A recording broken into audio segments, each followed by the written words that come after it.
everybody. We finally made it. We finally made it. Welcome in to probably our final watch along for the college football playoff. We're doing Oregon, Indiana tonight. Sorry, I just got home from work, so we're gonna put. There we go. Just got home from work, so sorry for the late start, but hey, better late than never, right? So, anywho, let's see what we got here. Looks like we got a 14-7 game. Indiana just scored. So we'll kind of recap what all has happened as we get ready to hit the end of the first quarter here, about 40 seconds left. So we missed one quarter. Not too bad.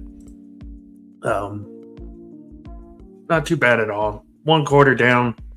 As Oregon's going to take it at the 25 here to start their next drive. Looking at what we've had so far, let's just go by the drives here. All touchdown drives. Okay, so it started out, first play of the game, a Dante Moore pick six that got taken back. Oregon then responded in kind to tie the game at 7. And then, of course, Indiana just got done with their first offensive drive, took the ball down the field to make it 14-7. So now here comes Oregon with their second drive. We're going to get a Jay Harris 4-yard pickup here. And that'll put us at the end of the first quarter here for the Chick-fil-A Peach Bowl. Again, the winner of this game heads to Miami, Hard Rock Stadium, to take on the Miami Hurricanes in the college football playoff national championship game. Hope you guys have had a good Friday. It's been okay. It's been an okay day for me. It wasn't really that great, honestly, but hey, we're here now. We get to enjoy some college football. It's gonna be fun. So yeah, end of the first quarter, 14-7. We've had all touchdown drives again. The pick six right away, first play of the game. Oregon loses this game, of course. That's going to be the thing that they talk about in the headlines tomorrow. Is this probably the pick six? But let's talk about last night's game. Last night, Miami in the Fiesta Bowl in Glendale, Arizona, taking on Ole Miss in what was an instant classic. Both teams put up a fantastic fight last night. And Miami, Carson Beck, hasn't really done much overall this year, but when they needed him to be Carson Beck, he showed up. Got the game-winning 3-yard touchdown run to send Miami to the college football playoff national championship. I love a little bit of controversy on the final play there, but it is what it is. But yeah, Miami's headed to the national championship game. They will play the winner of this game and essentially have home field for that game, because the game is going to be at Hard Rock Stadium, Miami Dolphins Stadium, in case anybody is wondering. But yeah, Hard Rock Stadium is going to play host for the national championship game. So yeah, Miami essentially has a glorified home game for that matchup, whoever they end up getting here. Dante, let's go through some of the stats right now. Dante Moore, 5 of 8 so far. 50 yards passing, does have a touchdown pass, but also has a pick six on the other way. Jay Harris, only 6 carries for 19 yards.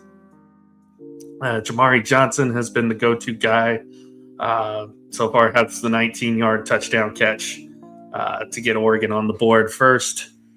The pick six, who did that go to?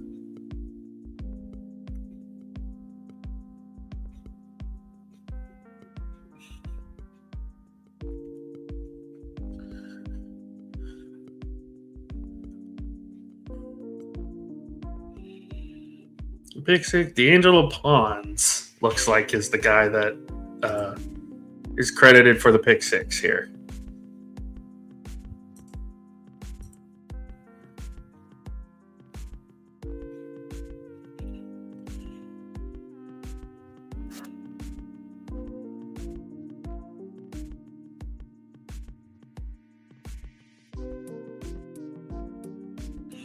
Yeah, D'Angelo Pons, the one credited for the pick six. So, and then looking at Indiana side, Fernando Mendoza 4 for 4, 41 yards, a touchdown pass. Roman Hemby 5 carries for 26, and the touchdown grab was Omar Cooper Jr. an 8-yard catch for him. Elijah Sarrett with 2 catches and 28 yards on Indiana's only offensive drive in this game.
All right, we start the second quarter. Let's see where we're at right now.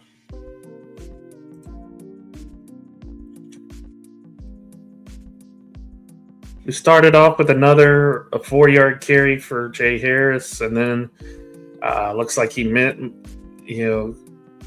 got taken down for a loss on the last play. So interesting decision here early if Oregon tries to go for it here. 4th and 3 from their own 32. And they will punt it, Indiana will take it from their own 18-yard line. Hey, what's up, Paul? How you doing? Bud? So, Paul, are you the Oregon Duck fan? I don't know. I can't remember which one is the Oregon Duck fan. I know one is an Oregon fan. I know Keith's Miami for sure. I can't remember who's who, honestly. That's my fault, but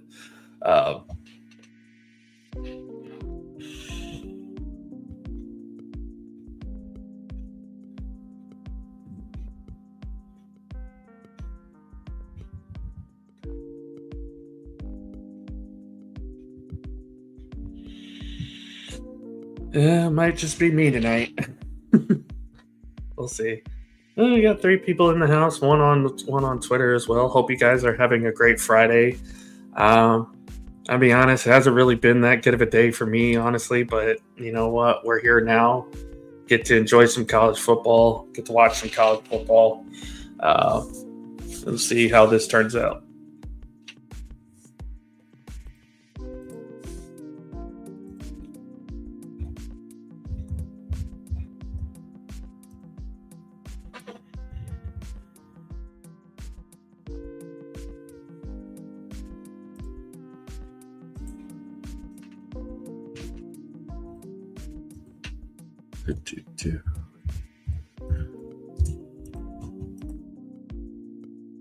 Annie Fuller, hope you're having a good night, sir. Paul, hope you're having a good night as well. You guys are in the chat. Hope you all are doing well.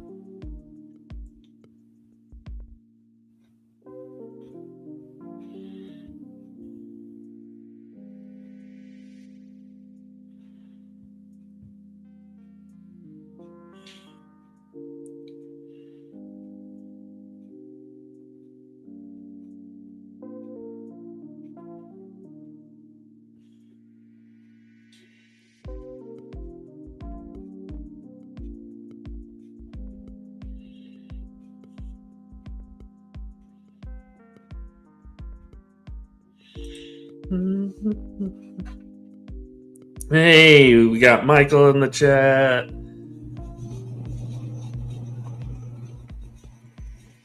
How are you guys doing tonight? How are y'all doing?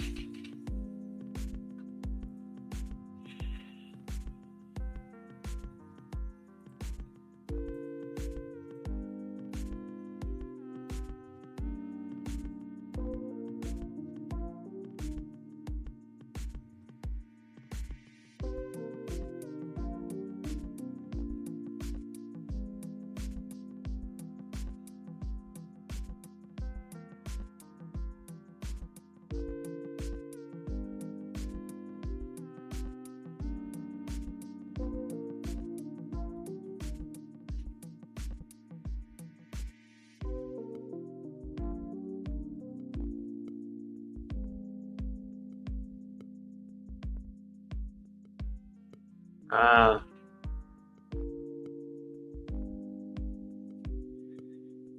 hmm.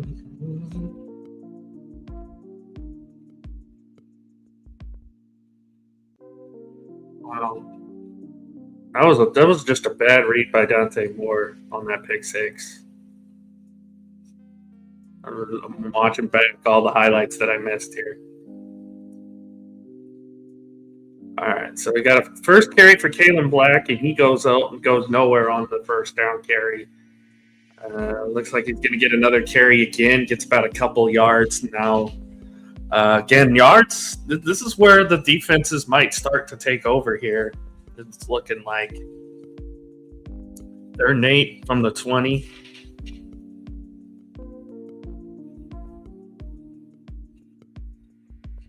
I'm assuming a lot of the rooting interest is for Oregon, based on what I've seen in the group chat.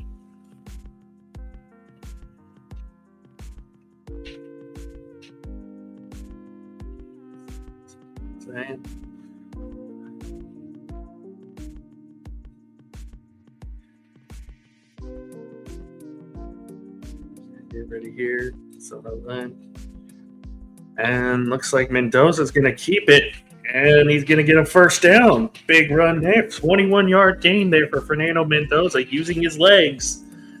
He's very, very, very dangerous. Very dangerous. And which is why a lot of people like him to be the number one overall pick in the draft next year. That's another thing we'll probably be discussing a lot of tonight is Mendoza and Dante Moore as far as their draft stock. Going into next season. Is Dante Moore going to actually declare for the draft? Will he come back to Oregon? We might even throw a little talk about Ty Chambliss as well, because it looks like Chambliss is not going to get his eligibility unless he appeals it. So, Ken Dorsey, that's a hell of a comparison, Michael. That's a hell of a comparison there. Looks like Kalen Black's going to get about a 4-yard chunk, and now we're going to get a penalty on Oregon here. Yeah, blocked below the waist, so then Oregon's going to now Indiana's going to have the ball in Oregon territory. Looks like so. This is how Indiana beats you. They beat you with good defense, and then they carve you up on the ground. So.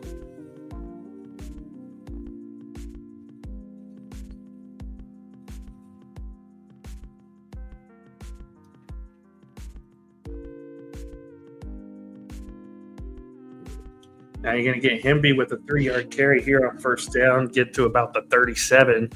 I'm a little behind, so I apologize. But,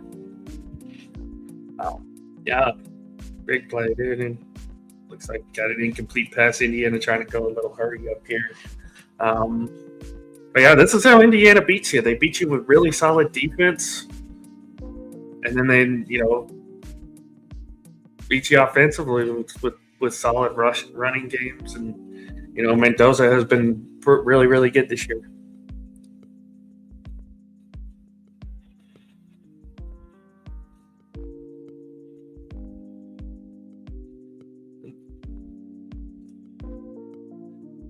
Saving South Carolina and Miami for the bottom of the list.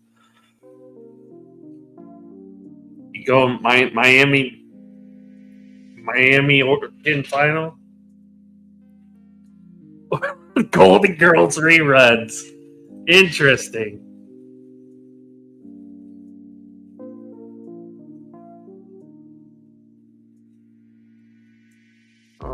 Yeah. ESPN, you're fake together with this thing.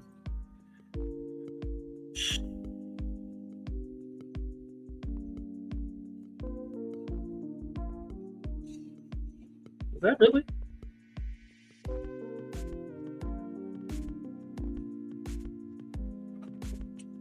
A 19-yard sack? Am I crazy here?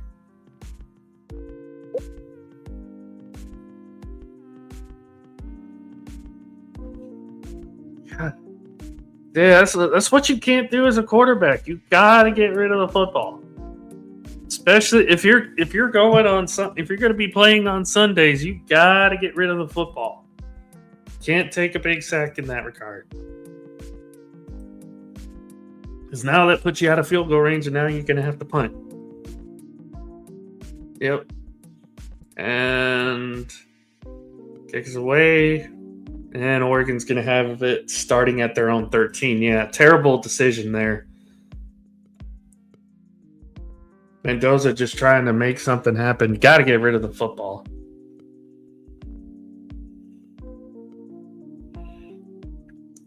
Now we got Betty White talk in the chat. Ain't that something?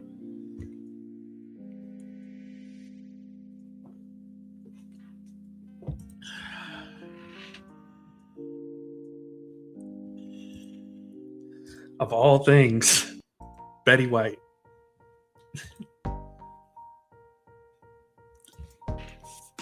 Let me ask you guys who are here, what did you guys think of last night's game between Miami and Ole Miss? And also, as a bonus question, is the SEC dead?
Miami for real. Yep.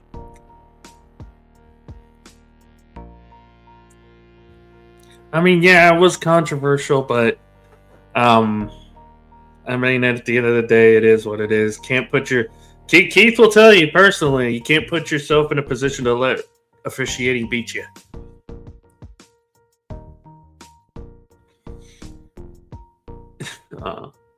Danny didn't want to watch Miami win, I think. Yeah, it's just the generic stream your music, I think. So, I mean, I understand that, but sometimes I just let plays like that go. At the end of the day, like you said, you can't let the officiate. You can't put yourself in a position to let officiating dictate that game. So it sucks that it has to end that way. But I mean, people will go back to the Super Bowl game. Yeah, I'm fine, Danny. It's just been a rough day for me. It's been a rough day, but thankfully, I'm okay now. I'm home. I had to get up early this morning after closing last night, so I didn't get to bed till about a little after midnight. So it's been it's been kind of a day for me. So.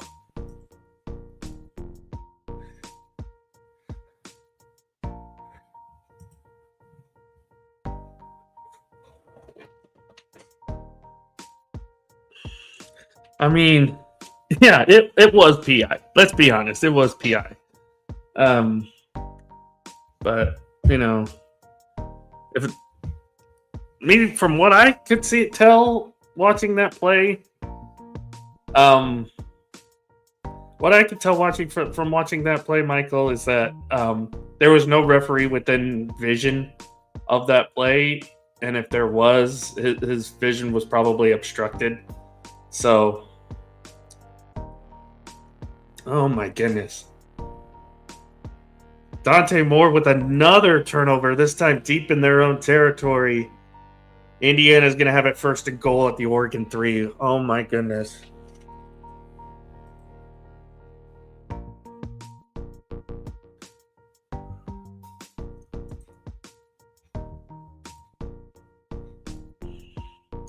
Well, now it's third and goal at the 1. Back-to-back running plays here. It's interesting that Kalen Black's out there. Is Kalen Black their starting running back, or is it him be their starter? I have not really paid attention much to Indiana football this year. Oh, Kalen Black, 1-yard touchdown. There you go. Indiana takes a 20-7 lead. Let's get the banners in here.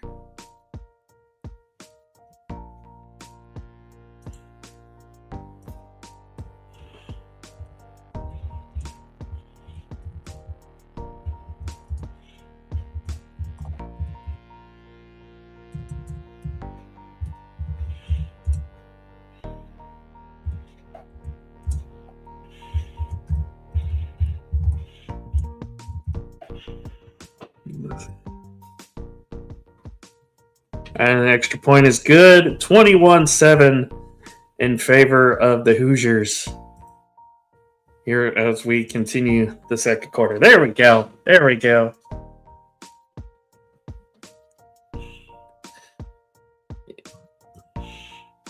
Completely forgot about the banner. So Indiana gets another touchdown on yet another Oregon turnover. Man.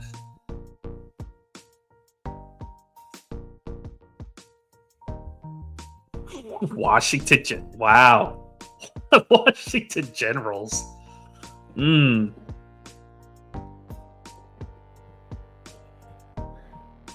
That's a reference. That's a reference and a half.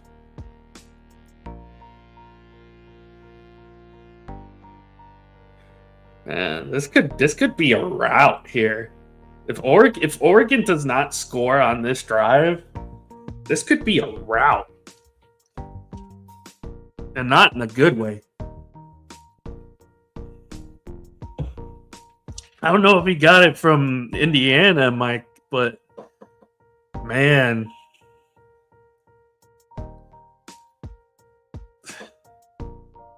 So I keep hearing, and I don't know if anybody can confirm this, but I keep hearing that there's potential that if Oregon loses tonight, that Dante Moore is going to stay at Oregon next year. Obviously, right now he's projected to be the number 2 overall pick in the draft. I think he would go to the Jets.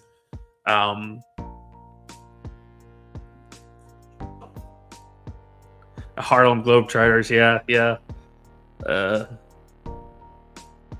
Everybody pulling out the references tonight. But yeah, Mendoza, I think right now Mendoza's number 1. Dante Moore would be number 2 to the Jets unless he stays at Oregon. In which case, the Jets, I don't know what they do at number 2. They might end up trading back because they need a quarterback. And I'm not taking Ty Simpson at number 2. I'm sorry. He's a solid quarterback, but he's not that good. I'm not taking Ty Simpson at number 2. At worst, I'm picking Ty Simpson probably somewhere in the late 30s, maybe in the towards the beginning of the second round. I think that's where he may end up going. Over the last few years, if a quarterback's not picked in the top 10, we've usually seen them kind of drop pretty good. I think what was it? A couple years ago, we had quarterbacks taken, like 3 quarterbacks taken in the top 10 in 2023, and then the next quarterback that was taken right after that was Spencer Rattler in the 4th round, which is insane. That might have been last year, actually.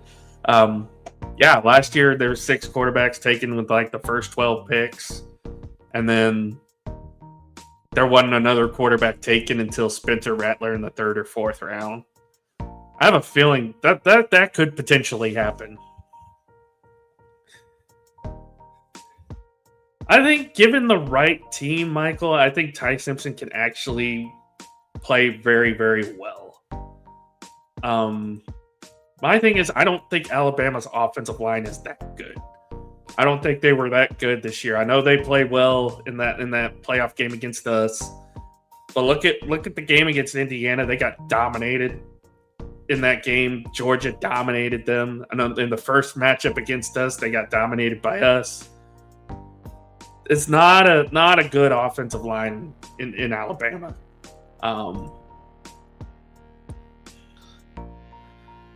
So they're going to start off with a run, no gain. This is not all the momentum. Oregon's basically getting the life sapped out of them slowly right now. Like, Mendoza has only completed 4 passes all night. And essentially, they've gotten two touchdowns on defense. Yeah, Paul, I kind of agree. I'm not a big fan of this year's quarterback class, especially now that Arch isn't involved in it. So I think next year is going to be the quarterback class to keep an eye on. Although if Trinidad Chambliss comes out, I think he could potentially be a really solid pickup in the second or third round. So finally get a good positive play here. Dante Moore finding the running back out of the backfield, Jay Harris, for a 15-yard pickup gives Oregon another first down to the 40-yard line. This is a really good offensive line draft class, though. I think the line has a good draft class this year. It's a pretty solid playmaker draft, too. Now, Harris again for 7, picks up 7 more yards up to the Oregon 47-yard line. And brings up 2nd and short. As we got 6:30 left to go until halftime.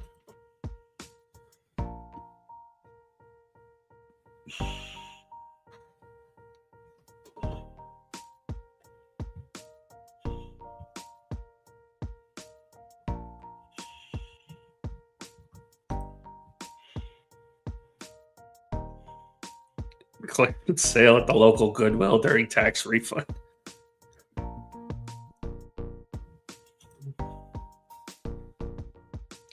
And Dante Moore is going to take a sack back at the 38-yard line.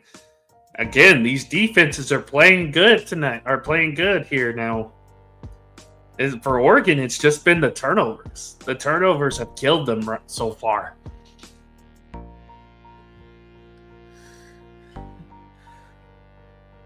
If Michael, I'm assuming if Fernando Mendoza, oh my God, he takes another sack, another 6-yard sack, and now Oregon's back all the way back at their 32. Here we go, and it's going to be another punt back to Indiana. This is not the drive that the Ducks needed, and it has gone from bad to worse for Oregon here. Anyway, I feel like Mendoza's it's the stepping stone that they need. Here's the thing with the Raiders. They really don't have anything. Other than Max Crosby, they really don't have, and Brock Bowers, they really don't have anything going for them. There's nothing in Vegas right now that you can say, you know, this is a positive sign we can build up for the future. You have a great tight end. You have an elite pass rusher. Probably a top 5 pass rusher in the league. But that's it. Your offensive line is terrible. The rest of your defense is terrible. You got a couple of good players on that defense, but not great players. Obviously, Ashton Jeanty was a little bit disappointing, honestly, this year. As somebody who had Ashton Jeanty in fantasy, not a really good year for Jeanty, although he did pick up a little bit of steam late in the season. I think overall it's just kind of a disappointment for a guy that was picked in the top 10. Bowers, elite tight end for sure. Get a nice, decent return here. Indiana's going to start from their own 39 on their next drive. But yeah, Bowers, I think he's a solid play. And a tight end is usually a quarterback's best friend. So I think Brock Bowers will be a huge benefit for Fernando Mendoza. It'll be kind of like a security blanket for him. But the Raiders just need to get good free agents. They need to get some solid draft picks in there. And don't let Mark Davis dictate what happens. Because, Lord. And supposedly Tom Brady's going to be heavily involved with the Raiders offseason this year. So it'll be interesting to see what they do. It's going to be kind of interesting to see what the Raiders do this offseason. Because now you're also in a coaching search. Because they let Pete Carroll go. So you got about under 5 minutes to go here till halftime. Indiana holding on to a 21-7 lead. Oregon has not looked great here in this first half. Again, the game started with a pick six. First play of the game, bad pass by Dante Moore. About midway through the second quarter, Dante Moore, another turnover fumble that Oregon recovered, or Indiana recovered inside the 5, and then 3 plays later punched it in to go up 2 scores. So now a touchdown here for Indiana would be backbreaking for the Ducks. I mean, yeah, the questionable hairstyle from Mark Davis. I mean, I kind of agree with Michael there. The best asset is that stadium. That stadium is amazing. Like, it was like there's a reason why they're going to have WrestleMania there 2 years in a row because it is just that big of a spectacle. It is a feature in and itself. I think that's what they call the Death Star, Allegiant Stadium.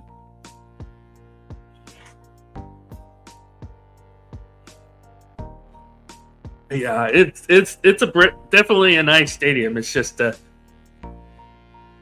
team's kind of trash. Kind of trash. I will give them this though. When they get the A's here in a couple years, they might actually have a pretty good baseball team in Vegas. I think the A's this year are the sleeper team in the American League. Maybe not to win a pennant or anything like that, but they could be a backdoor wild card team this year, I think. I love the A's roster right now. They made a lot of good moves here the last couple of years, and that has definitely benefited. All right, so first play goes nowhere. That's insane. Oh, ooh. The catch and the pass interference penalty. Interesting. So I'll count the catch. Indiana already in Oregon territory again. Mendoza 7 of 8. Make that, yeah. Make that 8 of 9. 7 of 8, 66 yards, and a touchdown pass tonight. There's a 7-yard pickup there. Finds Omar Cooper Jr. for a 7-yard pickup. And again, Indiana is just moving the ball down the field. Yeah, I kind of agree. I kind of agree, Michael. If the Ducks don't hold them here, it's over. I think. I think they're going to still be the A's. I think they're still going to be the Vegas A's. I don't know. I'll have to ask somebody. But oh my God, touchdown! Fernando Mendoza finding Charlie Becker for a 36-yard touchdown. Indiana goes up 27-7. Oh no! Oh no! Oh, this game's over. Stick a fork in them; they're done. We're having raw duck tonight. Or sorry, roasted duck. We have roasted duck tonight.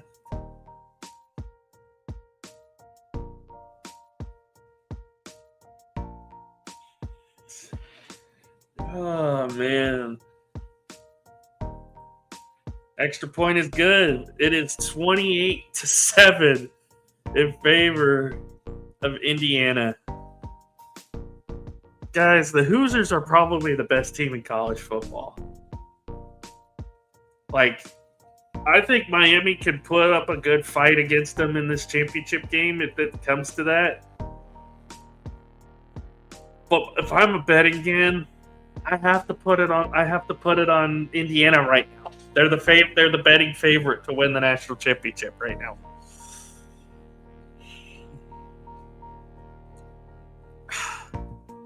I want to give them hope, but it just seems like all the life in Oregon is just gone right now. You got 3-13. There's still plenty of time to get something going. And we've seen crazier things happen in college football before. So, but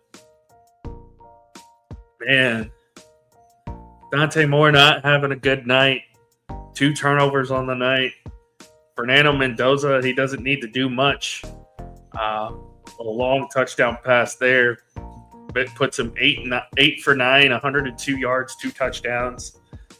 They do have the rushing touchdown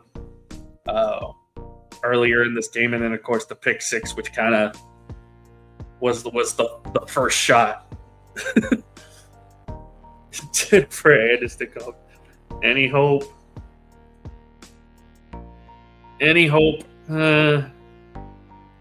But I'll have as much hope as the Chicago Blackhawks have had for the last 10 years. So yeah, about that. Well, I mean, again, 28-7. You're down 3 scores, and Dante Moore's going to take a sack on the first play. Maybe that hope just died in one play.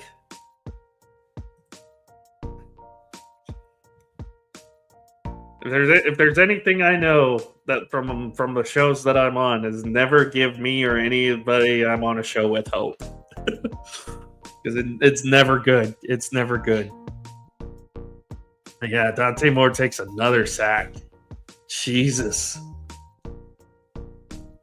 I mean, this kid's gonna get beat up tonight.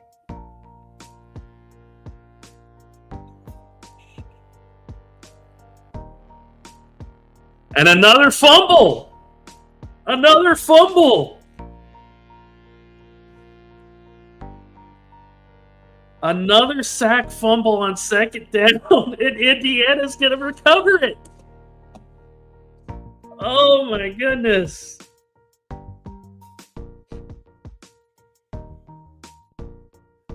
Another turnover.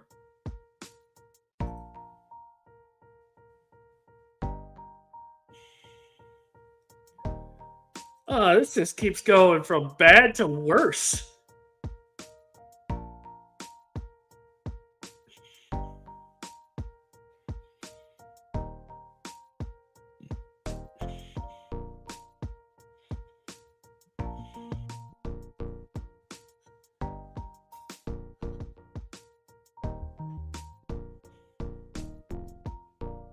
Mendoza's gonna take it up for a couple yards, and now we're gonna get the 2-minute timeout. Wow. So let's recap what just happened there. So Oregon came out, got about a 4-yard rush from their running back. Very next play, Dante Moore sacked, loses the football, and again another fumble. Another fumble. So 2-minute timeout will be 2nd and 8 when we come back. Indiana dominating right now. It's 28-7. Another touchdown here probably seals the game. The game's probably over if they score a touchdown here. As we like to say, belt to ass for the Hoosiers right now, or for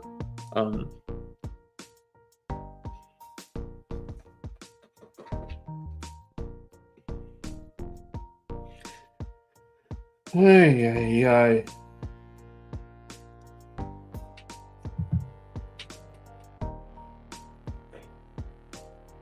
Now, it's competitive as me going against Shaquille O'Neal in a game of 1-on-1. Yeah.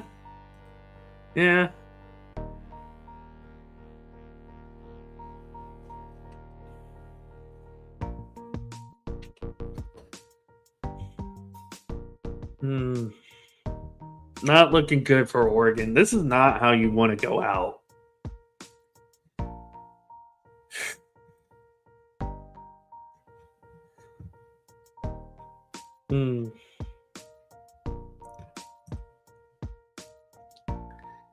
Indiana now looks like if Indiana wins tonight, of course, they have a chance to be the first team in college football history to finish the season 16-0.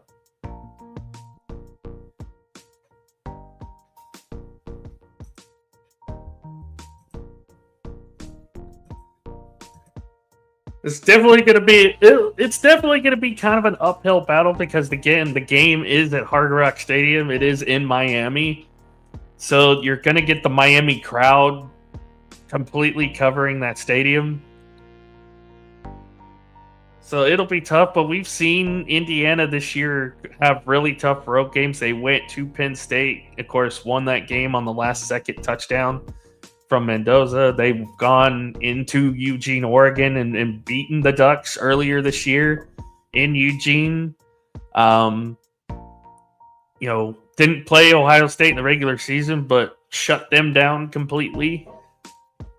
Indiana, they might be. Indiana, and I heard this the other day, is that Indiana is essentially what Alabama was 10 years ago. A well-oiled machine.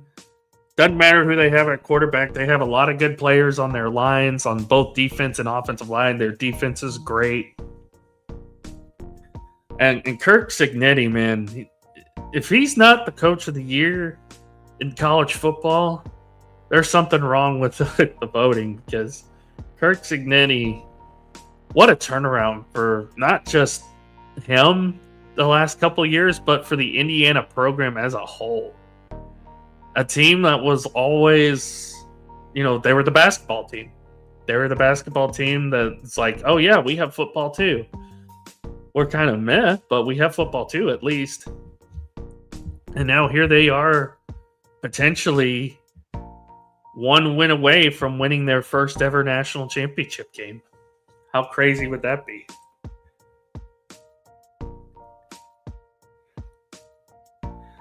Coming out of the timeout, Keemon Black's going to come up and pick up about a 5-yard pickup here. So it'll be about 3rd and 3. Oregon takes their first timeout. Maybe trying to get the ball back here if Indiana scores. If they can stop them here, hold them to a field goal, and give Oregon the ball back.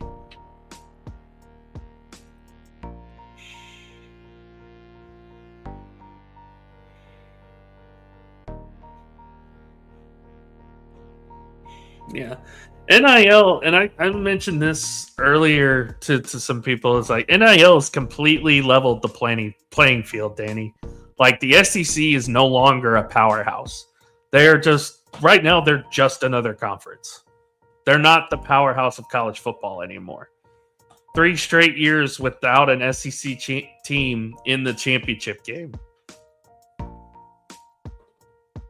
And your best bet was a team that whose head coach decided to bail on them before the postseason even started and go to another SEC school.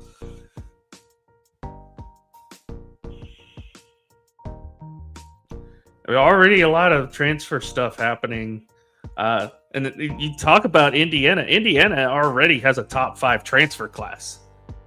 Even with the current roster they have, they already have a top 5 transfer class for next year. So they're already reloading for a run next year. Because a lot of kids are going to want to go play for Kirk Cignetti, have a chance to go win a championship if he pulls it out this year. Oklahoma's got a lot of transfers as well. Texas Tech has gotten a lot of transfers. They're starting to get up on the hype of the transfer portal. Sneaky team that I've seen, and as much as I don't like to give them credit for anything, I got to give them props for this. Oklahoma State done a pretty good job so far in the transfer offseason right now. Obviously, they basically become North Texas, but because you got the coach, the quarterback, I believe one of the running backs, and a wide receiver have all transferred to Oklahoma State at this point.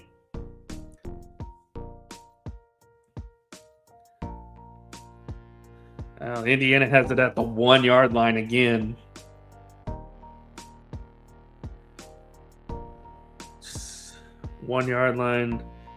Got about 13 yards the last 2 plays. Second and goal, they get backed up back to the 2, so now it's 3rd and goal at the 2. Oregon's going to take a timeout here with about 1 minute and 2 seconds left. Indiana knocking on the door again.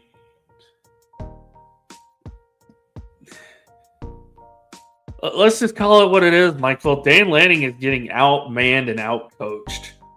Mentally, he's getting outwitted and outcoached. Kirk Cignetti is ready for like everything that Dan Lanning has thrown at him so far tonight.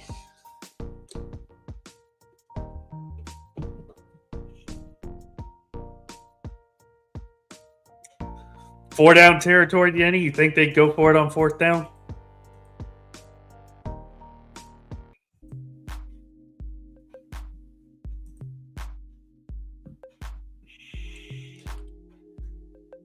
Dante Moore's been Indiana's best player. That's a touchdown. That's another touchdown for Indiana. Fernando Mendoza to Eliza Sarrett for the 2-yard score. Indiana, belt to ass. Indiana, 34. Oregon, 7. Less than a minute to go until halftime. Oh, wait. Hang on a second. Nope. I was going to say, ESPN confusing me. It looked like they were taking the... Are they reviewing? Looks like they're reviewing it. They're going to review it. See if he got it in or not.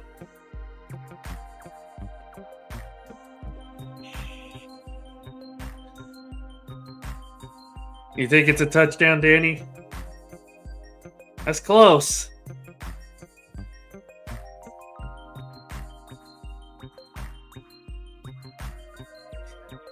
I mean, again, if this stands, it's basically over.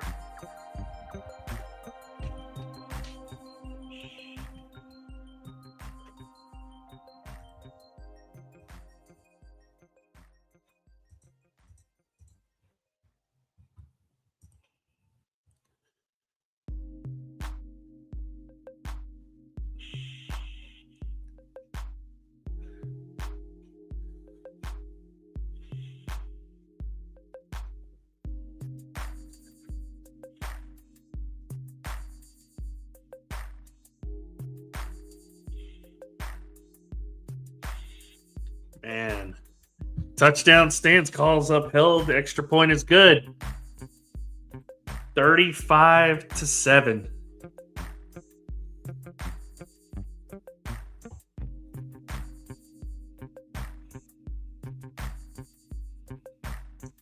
What a team Indiana is right, Paul. Unbelievable. 35-7 now the score.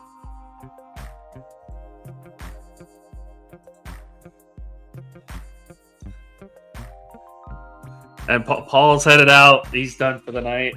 Paul, thank you for hopping on. Hope you have a great rest of your night. Sorry about the text, buddy. I mean, hopefully get some magic in the second half, but yeah, it looks like it's over. Indiana, my God. Kick is away. Oregon takes it at the 25. They're down 28.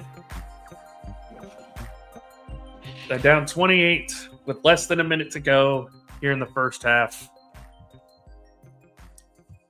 The one thing you can ill afford to happen is a turnover. If there's another turnover, it's yeah. My God. Essentially, yeah, they were a mid-tier Big Ten team. When you talk Indiana football, you're thinking, there's nothing much to really talk about. But yeah, incomplete pass here on first down. You can tell Dante Moore's a little shaky. You can definitely tell.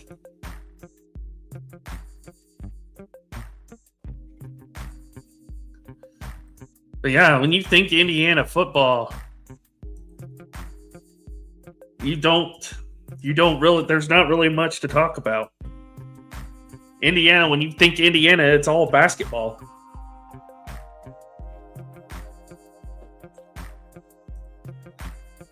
Kirk Cignetti has done a fantastic job with this program. There's a first down pass.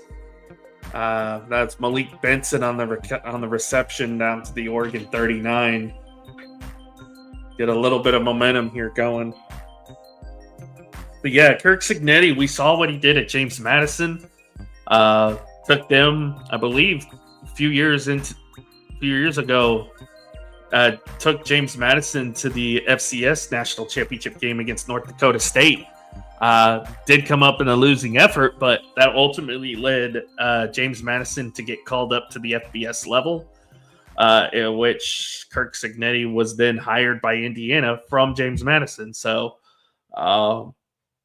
yeah, pretty interesting story for Kirk Cignetti, a former assistant of Nick Saban, I believe, if my research here is correct. Oregon gets called here for the holding penalty and then backed up to about the 29 now. Again, the mental errors here for Oregon tonight are killing them. Bad. But yeah, the great story for Kirk Cignetti, who's, again, I believe, came from the Nick Saban coaching tree. Took the James Madison program that wasn't really known for much, took them to the FCS National Championship again on a losing effort to what was the machine of North Dakota State that just completely dominated the FCS for years. James Madison then gets the call up. And Cignetti in his first year, I believe they have a 10-win season, I want to say. 9-10 win season his first year at James Madison, but they can't go to a bowl game because of the NCAA regulations, which is stupid. I'm sorry, it's a stupid rule. If you win more than 6 games, I don't care if it's your first year in the FBS, you should still be allowed to go to a bowl game instead of having to pick and choose between a bunch of 5 and 7 teams.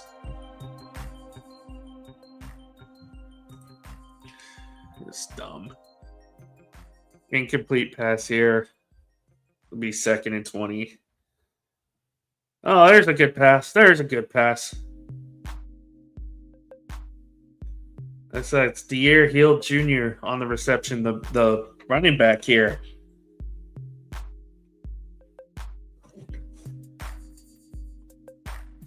That's a pickup of 13, so now I'm manageable here. And another big play here for Oregon, and they're now at the Indiana 38. It's Jamari Johnson, the tight end. And they'll spike it with 3 seconds to go. Setting up a potential Hail Mary here for Oregon. Hail Mary or a long field goal, depending on what they want to do.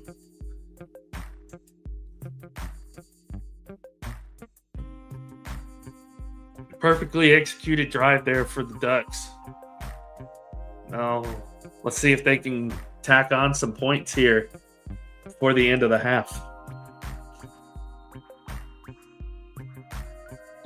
Once halftime comes up, we'll go over some of the stats real quick. We'll take about a couple minutes, but it looks like they're not going to get anything out of it. So,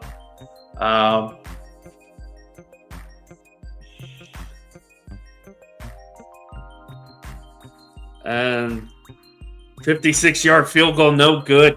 No good. We go to halftime.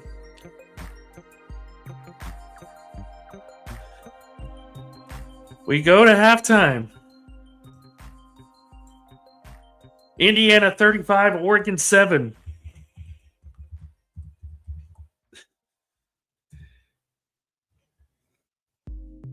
Man, you got to feel for the Ducks, don't you?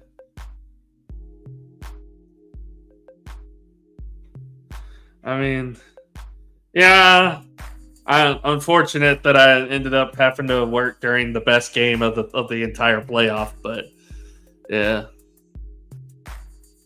But let's go over some stats real quick, and then we'll take about maybe 10-minute break here for halftime.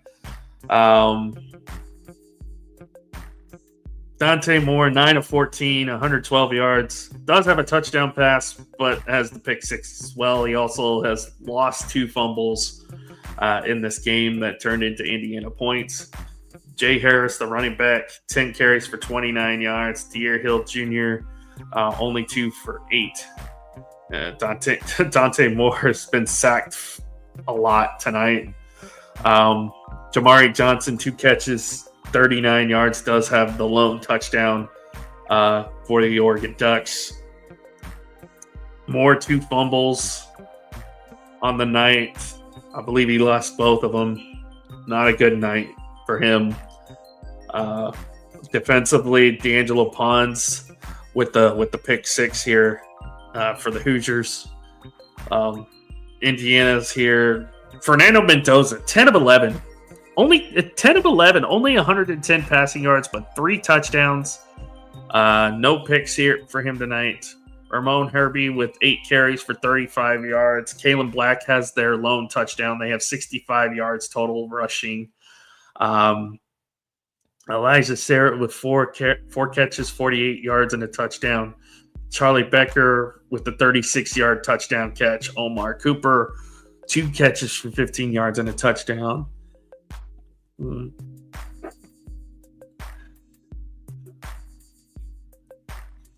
Incredible stuff. Indiana, a dominating defensive game for them. 35-7 at halftime against the Ducks.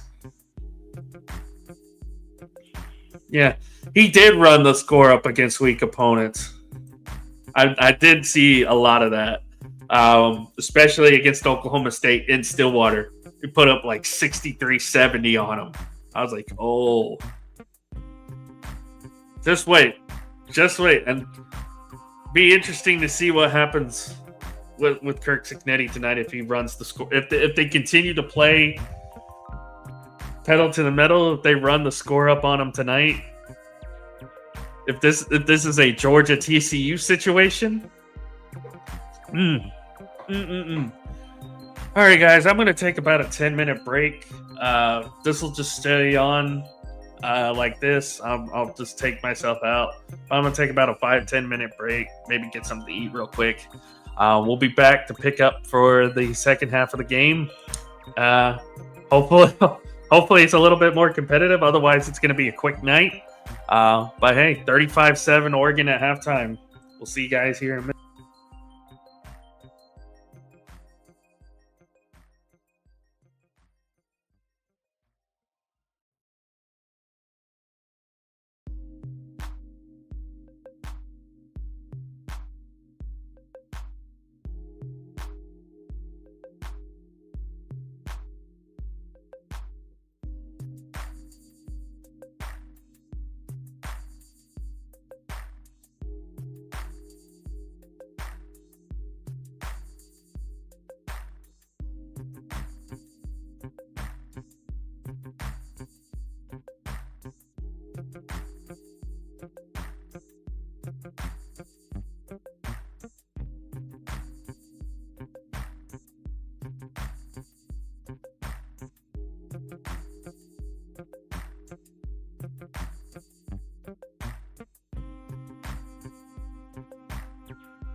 All right, I'm back. Whew. Did not think it was going to take that long to go find a drink. Go get a drink. Jesus.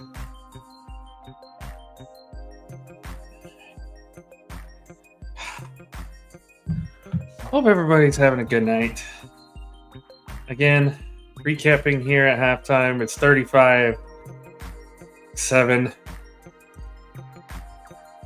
Bobby G, the tribal chief. Hope you're having a good night, sir. A few more minutes before the Titanic is at the bottom of the ocean. Yeah, pretty much.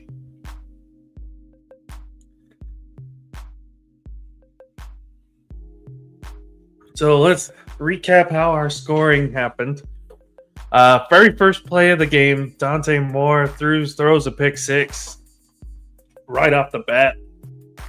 Indiana gets on the board first, 7-0 there.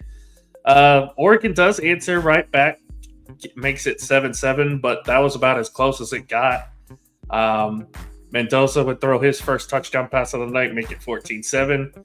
Ensuing drive for Oregon, the first of two fumbles by Dante Moore, leading to another Indiana touchdown.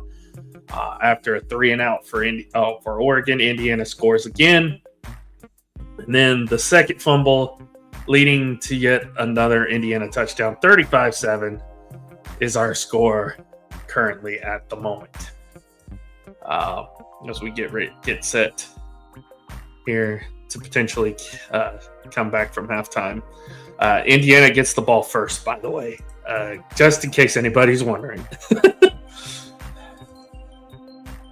Not good. Not good.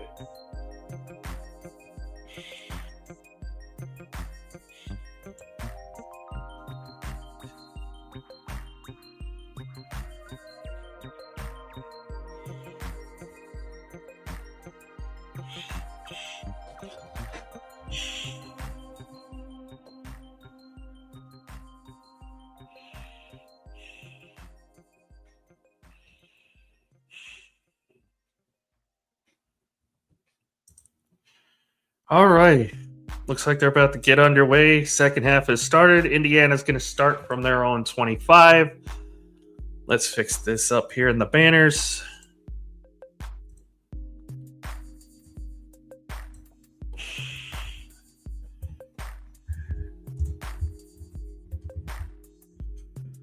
As we start the third quarter of play. 35-7. Can Oregon mount a miraculous comeback? Or will Indiana continue to pour on the points?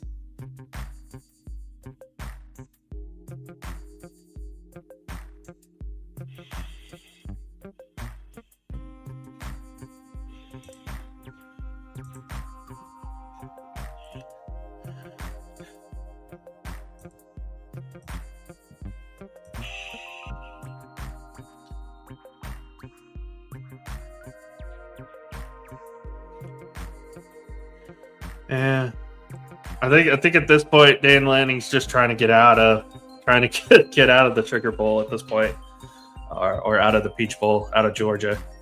False start on the first play, so a little bit of help here. Starting out, Oregon's going to have to go 15 now, first and 15 from the 20.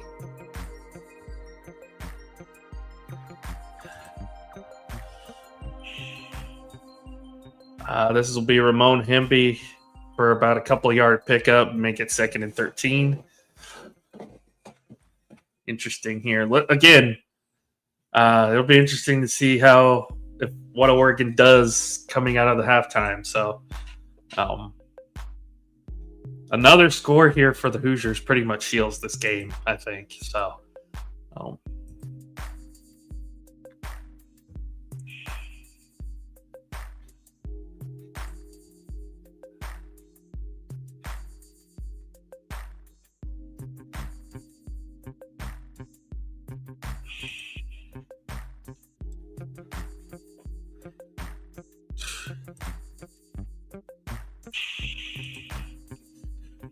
All right, so second down, Mendoza gonna throw a little screen pass here, and it's gonna be run up over about a first down. Elijah Sarrett, his number one target tonight, with his fifth catch. This is about a 16-yard pickup. They'll get the first down. They'll run the ball here on 1st and 10. This is Ramon Hemby again. It'll be about 2nd and 9. Indiana currently at their own 39-yard line. Again, first drive coming out of halftime here for the Hoosiers. A touchdown all but seals it.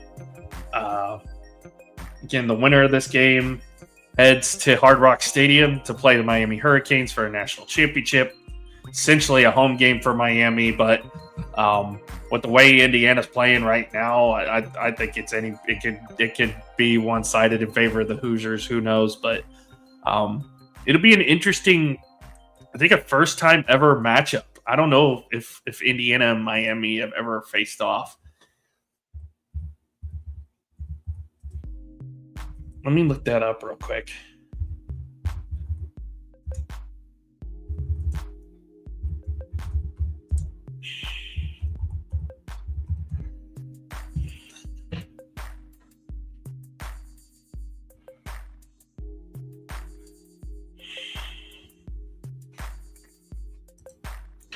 Let's see.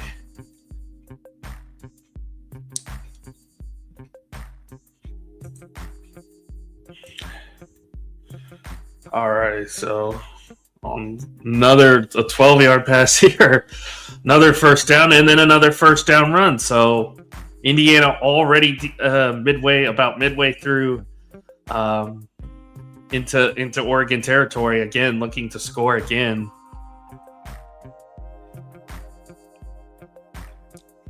So throughout the course of history, there have been 2 all-time matchups between Miami and Indiana. One time in 1964 and the other in 1966. Both teams are 1-1 apiece. 64, Indiana won by 14. Score was 28-14. Miami won 14-7 in 1966. So this was the last time the two teams have faced off against one another. So now Oregon's got him to third down here after about a couple yard loss for Hemby. So see what Indiana does here. A field goal essentially would put the game away too, I think, but not to the extent of potentially a touchdown would. So, but yeah, all-time history between Indiana and Miami. They've only had 2 meetings. Both teams have won a game. Again, Indiana won by 14 in 1964. Miami won by 7 in 1966. That was the last time these two teams faced off. Indiana holds on here. It'll be the 3rd ever meeting between the two schools.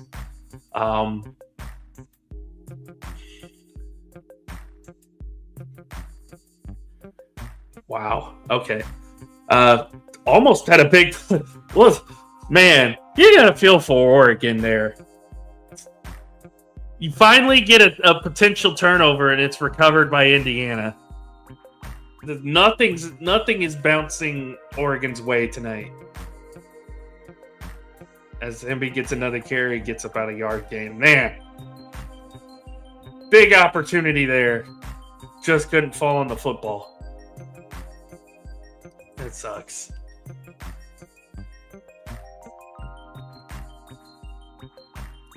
Now Indiana deep in Oregon territory, looking to essentially put the nail in the coffin at this point.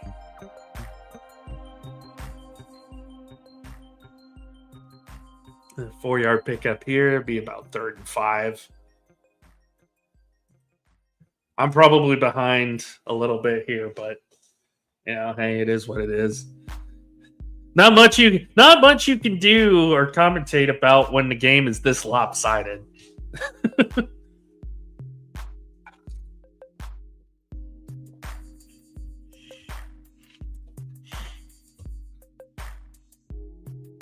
Here it is.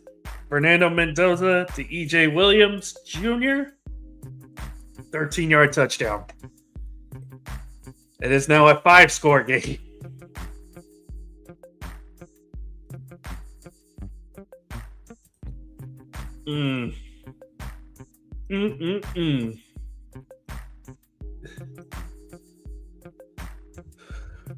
This is a shellacking. A shellacking. Ugh.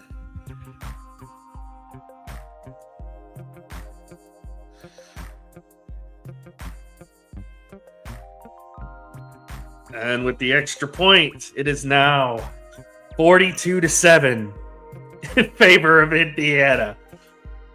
Oh, man.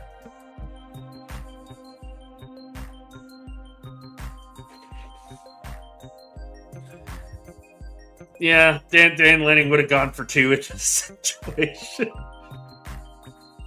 Not so fun when it's happening to you, is it? Isn't it, Dan?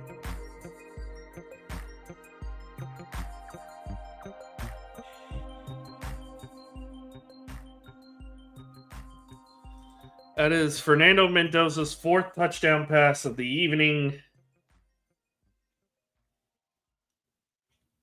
That is unbelievable. Unbelievable.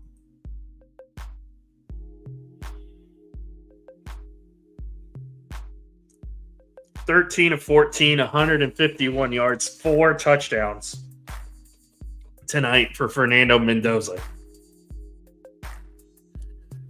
I think he pretty much solidified that he's going to be the number 1 pick in this coming draft.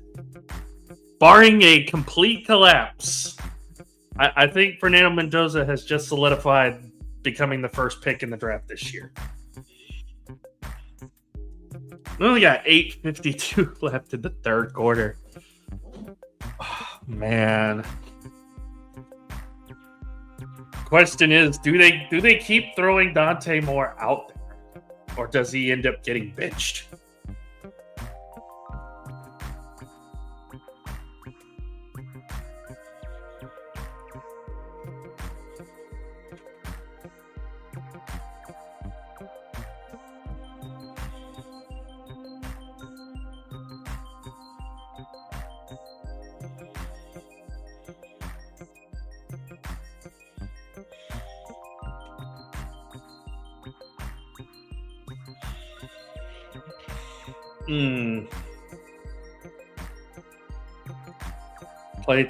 Play till the start of the fourth quarter. Yeah, that makes sense. 42-7. This is great for Indiana as a program, but for Oregon, this is what happens to Dan Lanning after this. Like, if I'm Oregon right now, I'm like almost embarrassed, like, to even watch this. If I'm an Oregon fan, I'm literally embarrassed to watch this game right now. Like, this is almost like torture.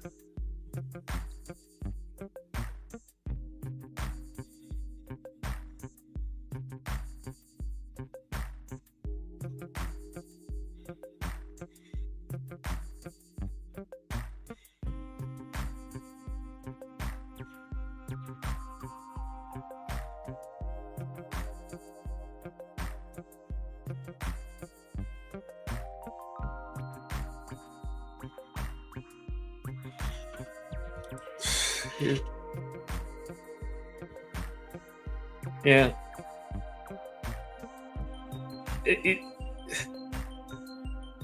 I don't even know what comparison I would give Dan Lanning to, because it was Dan Lanning. I would say it was early days Kirby Smart before he won the first title. Because for the longest time, Georgia was always the bridesmaid and never the bride. And every former assistant had trouble beating Nick Saban until Kirby Smart did it. Oh, what's that? I don't even know if that's even possible to say Kirby Smart, because again, Kirby Smart eventually did beat Nick Saban and win a national championship. But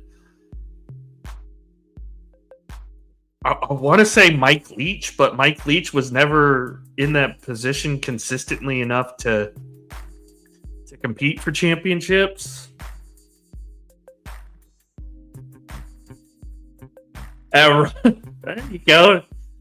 Deere Hill, 71-yard run, first and goal at the 4. There you go. There's Oregon's offense. They finally decided to wake up. That took them long enough. Holy cow. I mean, talk about a spark. Is it too little, too late, though?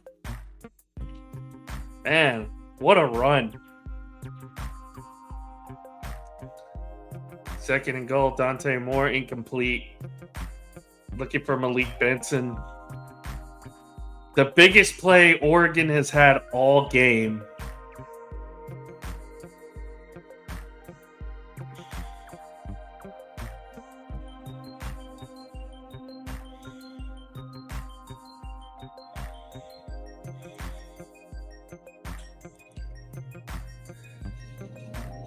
And they're going to get a pass interference. They're going to put the ball at the 2-yard line. So you get a fresh set of downs here.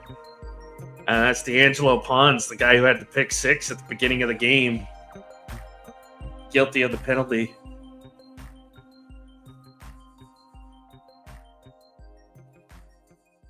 See what Oregon does here. They're able to score. There it is. Yep. Jay Harris up the middle for 2-yard touchdown. Oregon's not dead yet. It's now 42-13. Let's see if Dan Lanning goes for 2 here.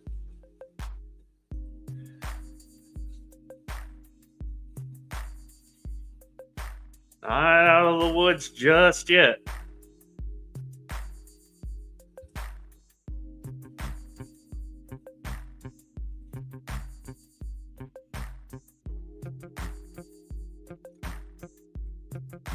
Still a lot of game left to be played. A lot of game.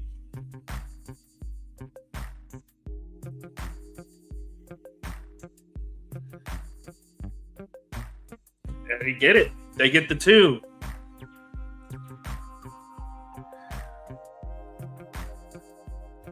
So now, got the big 71-yard run, setting Oregon up. It is now 42-15, Indiana.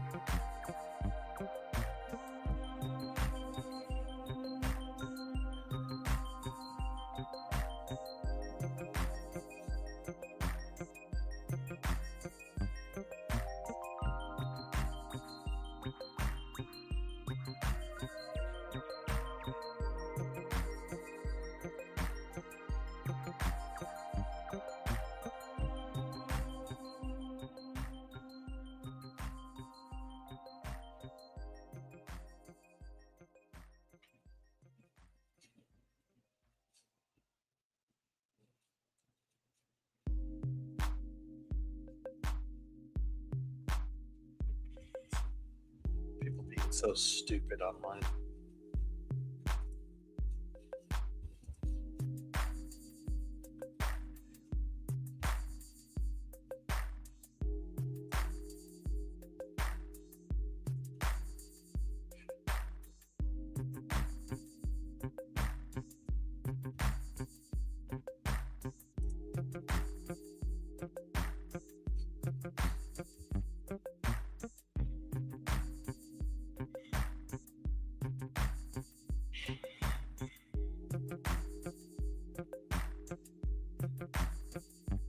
Yeah. Not quite over yet. We got 7:50 left to go in the third quarter. 27-point ball game. Anything can happen now. Essentially get 3 touchdowns, 3 2-point conversions, and a field goal. But you got to get stops. And so far, Oregon has not shown on defense that they could stop Fernando Mendoza or this offense. So maybe a little momentum can help them kind of get things going here.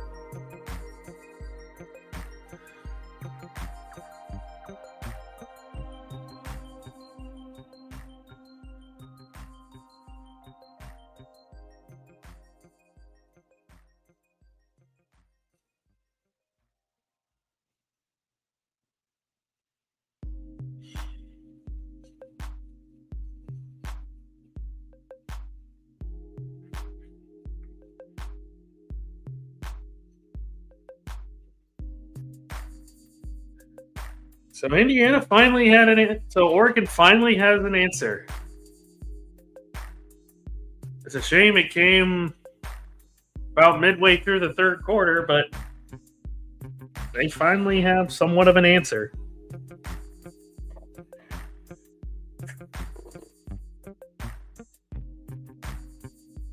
It's interesting. I gotta look this up too.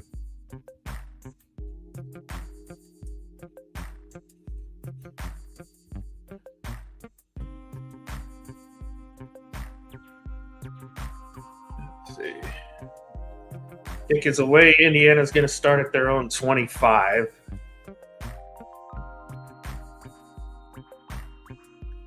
Oregon and Miami have only met once prior.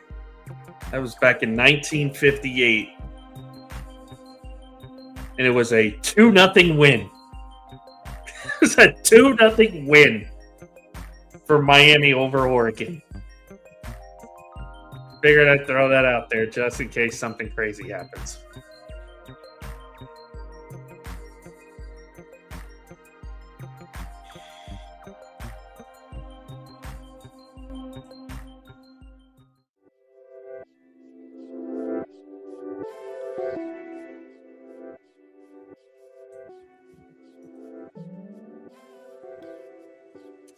Keemon, oh my God. How about this 62-yard run for Keemon Black? Oh my God. Oh, we're going back to back here. Back to back. And now Indiana's in the deep in the Oregon territory. And they called it back. They called it back holding. Wow. Wow. They called it back for holding.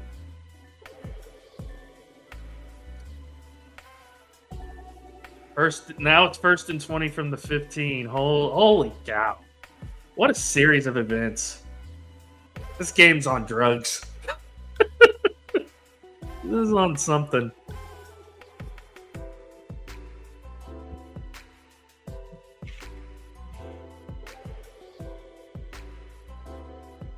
That's insane.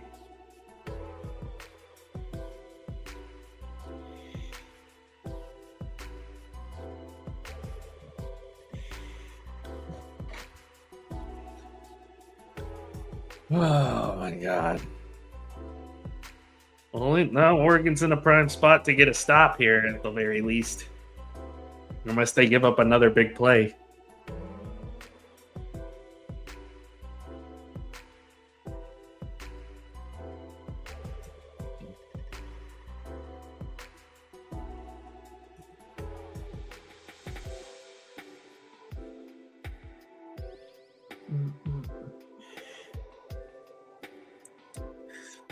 They'll give it to Himby this time, and he'll only get about 3 on that play, so up to about the 18, 2nd and 17 coming up. Man, that's a drive killer in itself, is having a big penalty like that. Under 7 minutes to go in the third quarter. Again, winner of this game goes to play the Miami Hurricanes. The U, shout out Bobby G if you're still in the chat. Miami plays the winner of this game for a national championship. You get about a good pickup that time. Who is that? Riley Nowakowski. Riley Nowakowski. on the reception that time. 13-yard pickup there. Puts him in about a third and manageable with about 6 minutes left to go in the third quarter. So not a bad play there. We'll see if they can pick it up here.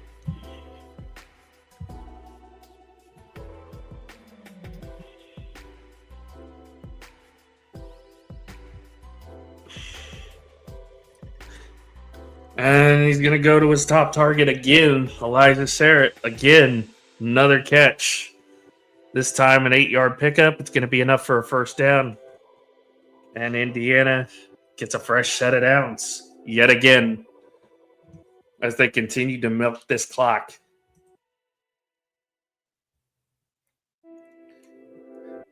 If I'm Oregon, I'm kind of almost upset that play kind of happened, because now you're in a situation where Indiana really can just burn clock the rest of the way.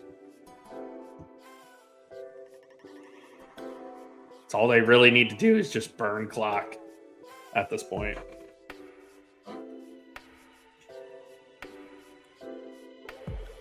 Not much excitement in this one, unfortunately. Unless Oregon can mount some kind of comeback, then I don't really see much excitement coming out of this. Hemby again with another carry. He's up to 15 carries on the night, 48 yards total.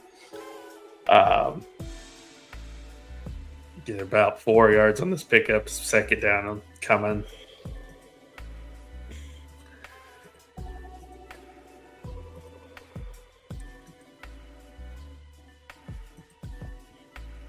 So, Danny, I don't know if you're still here. I don't know if Michael's still here, but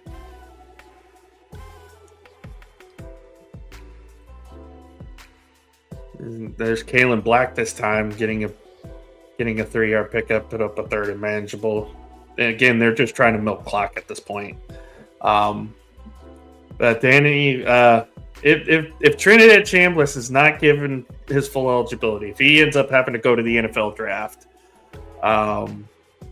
where do you think's a good spot for Trinidad Chambliss to go to? I know he's undersized, he's a small guy, and that's probably going to be the big hit on him, is his size.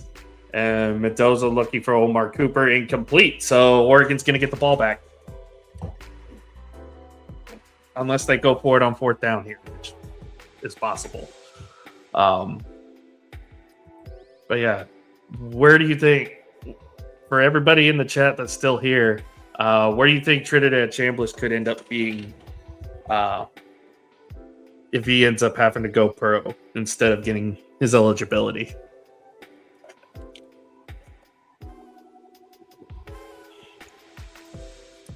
Deep punt. It'll be fair caught at about the 5-yard line, so Oregon's going to have to go to the length of the field to try to get some more points.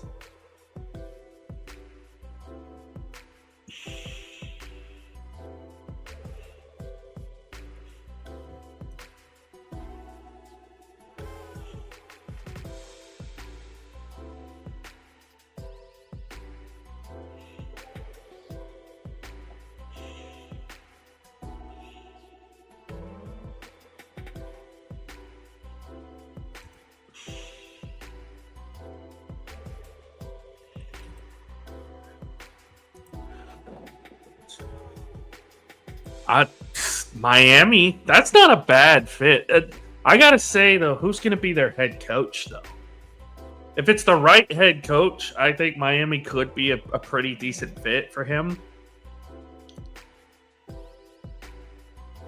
I want to say out of the current teams that need a quarterback but still have a head coach, I don't think any of the coaches that need a quarterback have a head coach right now.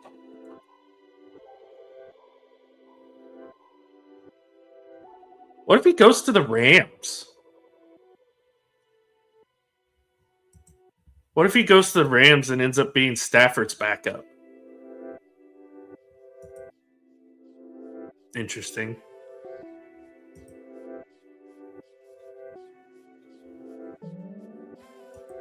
I could see. I was going to say Dallas, but I don't think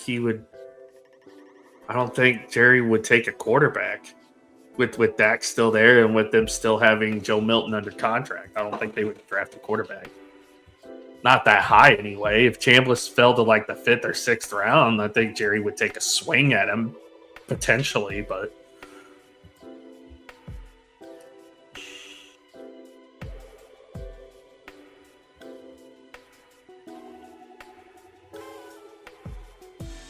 did they?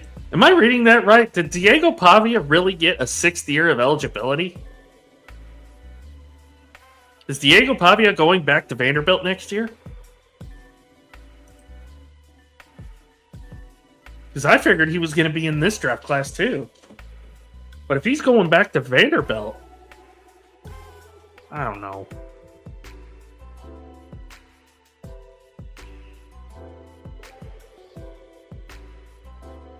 That just sounds kind of iffy to me if they did that.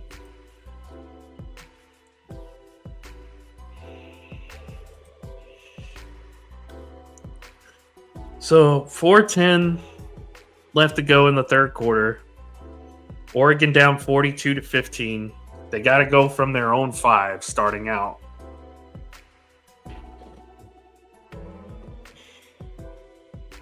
Got to get some chunk yards and got to go quick.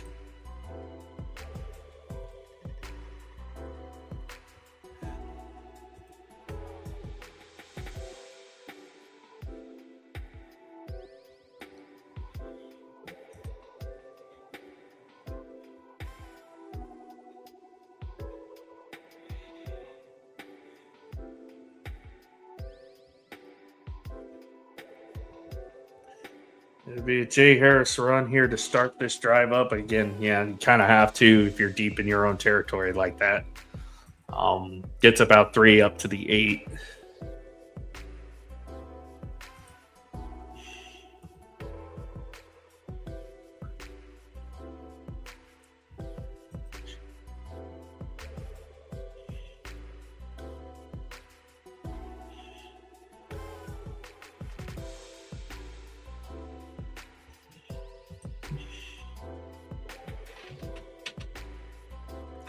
Down to about 3:27 left to go. 3:18 left to go. Because Oregon they need something desperately here. And Hill is going to get stopped for a yard loss, so now it's 3rd and 8 at the 7. Oregon punts here. They're probably done. They're probably done.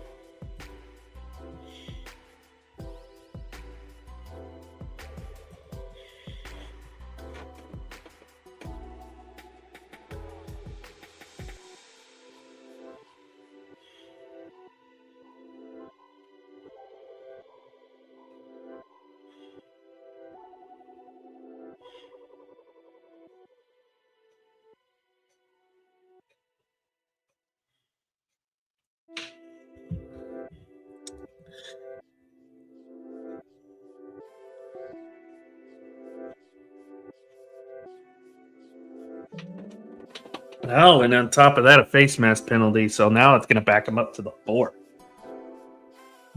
So now 3rd and 11 from the 4. Not a good spot here. You're in safety territory almost.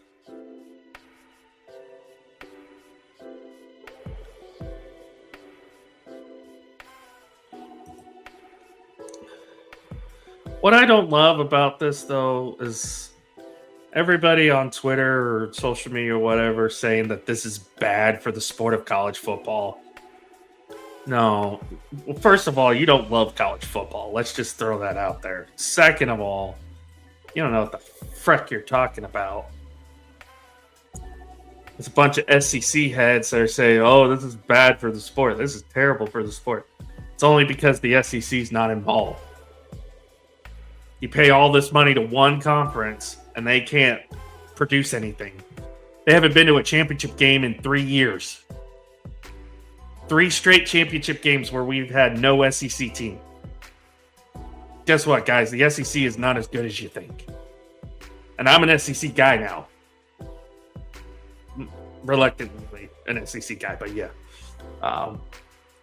There we go. Big play there. Who was that? Jeremiah McClellan with the big catch, 43 yards. That's going to put Oregon near midfield. The big play when they needed it. A bomb that time from Dante Moore. They needed that so much.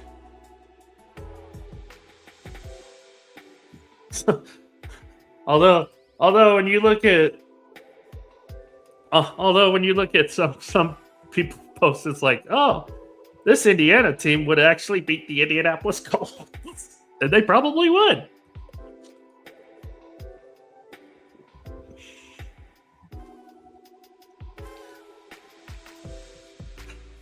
Man, oh man.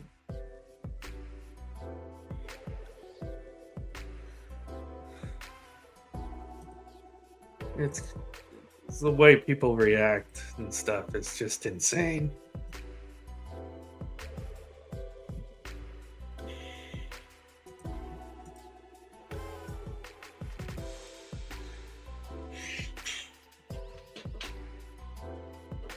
It's a little under 3 minutes to go here in the third quarter.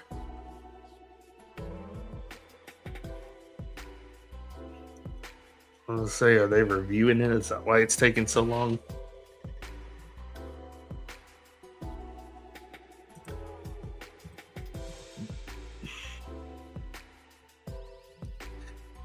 Yeah, Danny. Yeah.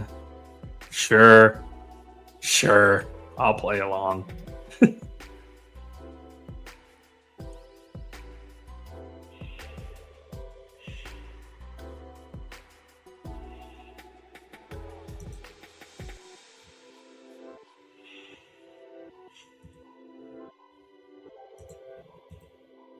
That'd been a lopsided Peach Bowl, for sure.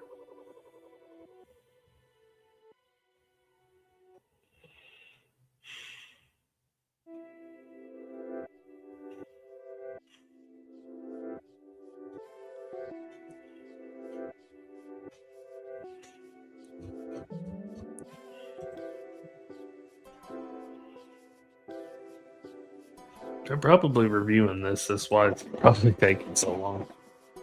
I mean, Danny, I can understand. Our defense is terrible. That's why we're out looking for another defensive coordinator. It's because the defense is awful. Eberflus. I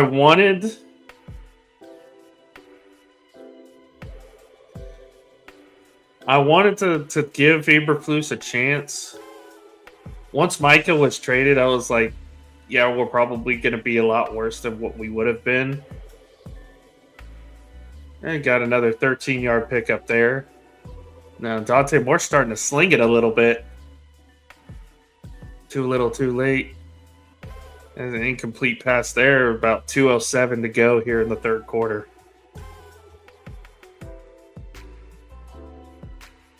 So, yeah, I wanted to have at least a little bit of faith in Eberflus, but the minute we get to the trade deadline, you bring in an all-pro in Quinnen Williams. You get an upgraded linebacker. You get DeMarvion Overshown back. You get all your players healthy. I get it. Trayvon just kind of checked out of the season, didn't want to be a part of it. That was part of the problem. But still, Jerry did all he could to get Matt Eberflus some players that can play football. And unfortunately, he didn't live up to his end of the bargain, which is why he was fired. So, run by Jay Harris for only a yard. Again, Indiana's pretty much held, other than the 71-yard run in the last drive, Indiana's pretty much held the run game for Oregon in check tonight.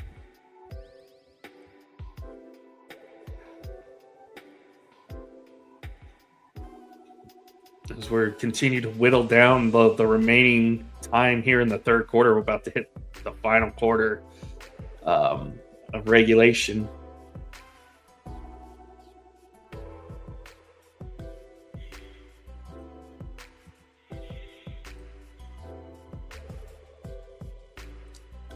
This will be De'Aaron Hill up the middle for about an 8-yard pickup. He's going to be a yard shy of the first down, 4th and 1 here.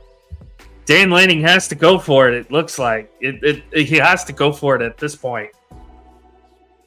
If they don't get it here, it looks like we might be headed to the end of the third quarter too. 40 seconds left. Yeah.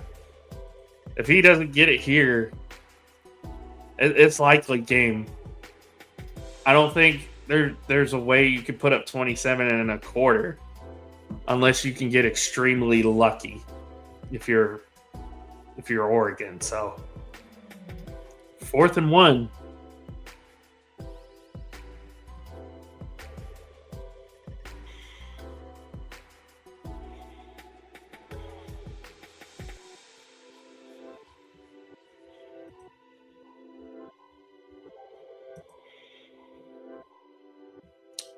And he's not going to get it. Jay Harris stopped for a yard loss. Indiana takes over at their own 32. They go for it on 4th down, and they can't get it. Is that the final nail in the Oregon coffin for 2025-2026? Are the Ducks now finished for the CFP?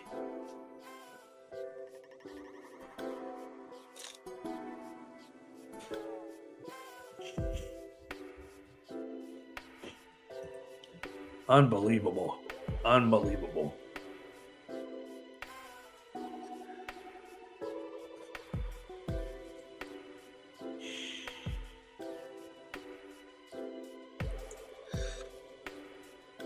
And he said, and people, that's what bothers me too, is people are saying this Indiana team is not good for football. This is one of the best stories in college football this season. If you don't like this Indiana team, you're either an SEC knucklehead who's being paid and bought and paid for, or you're just not a fan of college football. You're not a historian of college football. You're not a student of the game. You don't learn the game. All you care about is what's the popular trends to talk about, which unfortunately the mainstream media is dead set focused on the SEC, especially ESPN. I know the Big Ten it's a big part of Fox now. Fox is very heavy with the Big Ten. And I'm going to get into this real quick before Indiana starts their next drive here. I think having the CFP being exclusive to ESPN is really bad.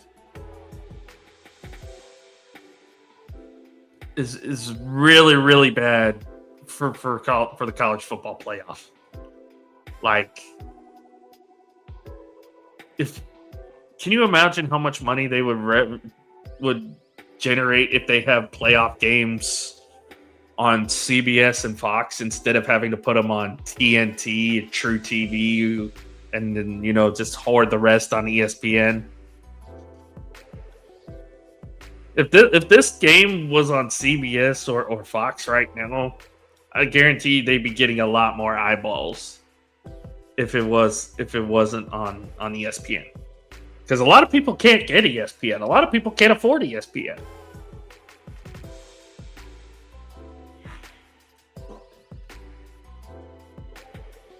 Yeah, I'm way too young to remember that, Danny.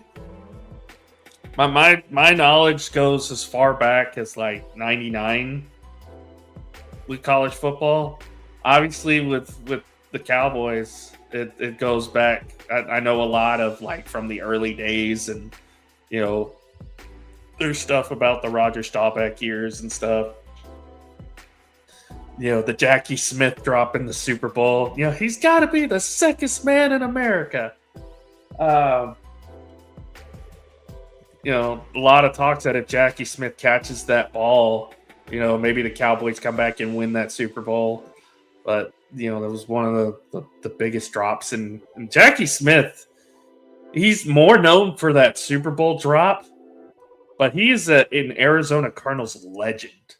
He's a legend in the Arizona Cardinals fandom. So It's a shame that he's remembered fondly because of the drop in the Super Bowl. Anyway, we're headed to the fourth quarter now. It's 42-15. This is all but wrapped up at this point. It would take a miracle for Oregon to come back, which it's not out of the realm of possibility. And we've seen crazier things happen in college football, but we're now headed to the fourth quarter.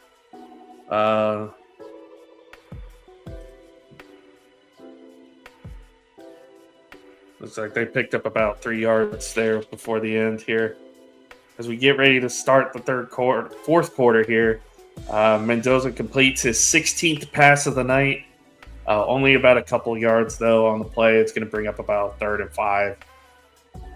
Now it's going to get to the point where Indiana's going to basically start running the clock out and trying to put this game away.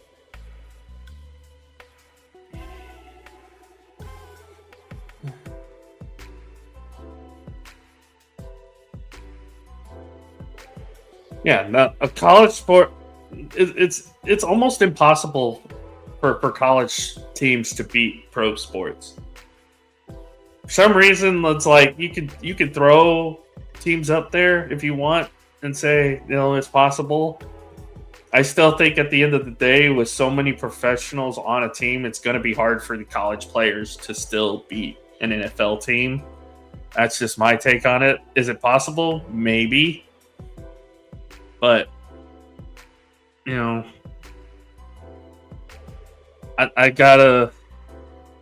believe it when I see it when it actually happens. So, incomplete pass here for Mendoza. Looks like they're about to punt it back to Oregon. 14 minutes left to go in the game.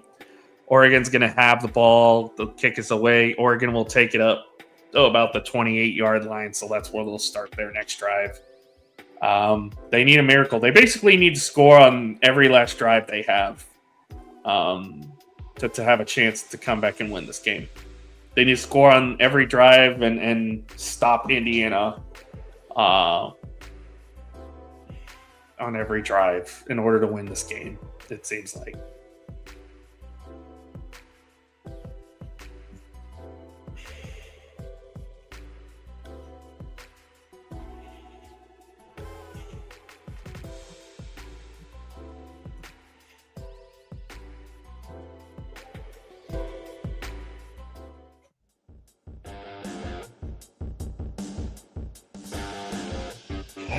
As we head into the fourth quarter.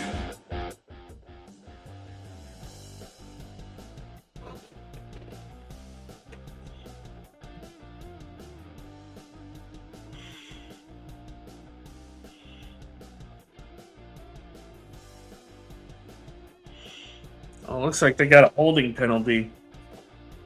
So instead of having it on the 28, it's going to be backed up to about the 15. So that's where Oregon will start their drive, actually, is on their own 15. So essentially, you got to go the length of the field now.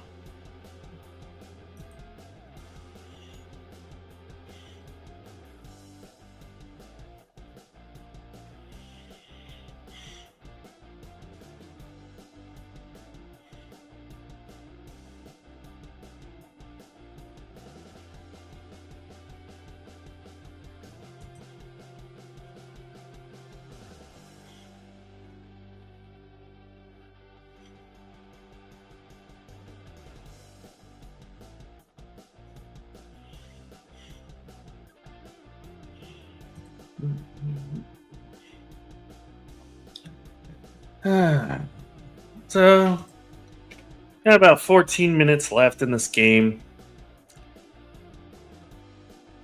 There's got to be a lot of talent. Obviously, there's a lot of NFL scouts watching this game tonight. There's a lot of talent on both sides of the ball that are going to be, heavy in the draft come April. Obviously, the big selling point is the two quarterbacks, which, Mendoza's had a really good night. 16-19, 4 touchdowns, 174 yards passing. Dante Moore, 11-17, 168, does have a touchdown pass. Also threw a pick 6 and has 2 fumbles on the night. Uh, Thanks, Danny. I try. Um, but yeah, it has not looked good for Oregon tonight. Not a way you want to go out if this is indeed their last game.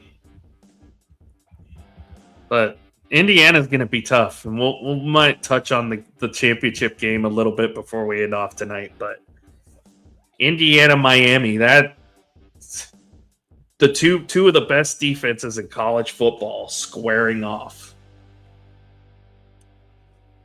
It doesn't get any better than that, does it? It really doesn't, in my mind.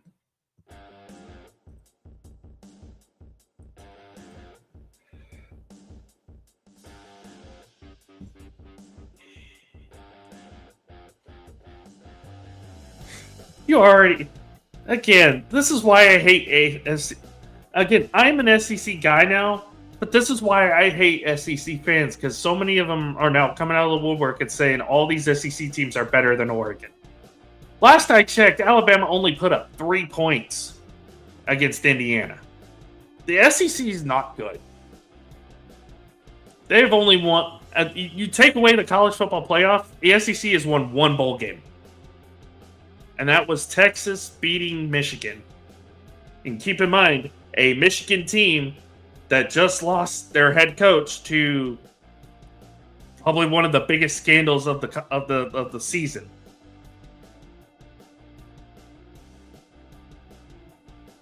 That's the SEC's only win in bowl games this year. Vanderbilt didn't win. Missouri didn't win. Missouri got beat by Virginia, who lost the ACC title game to Duke.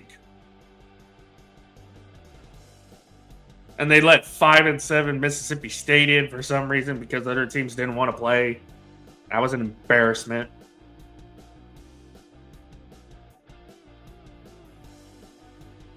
Say what you want about Alabama. Yeah, they beat Oklahoma. Oklahoma didn't bother to show up in the second half of that game.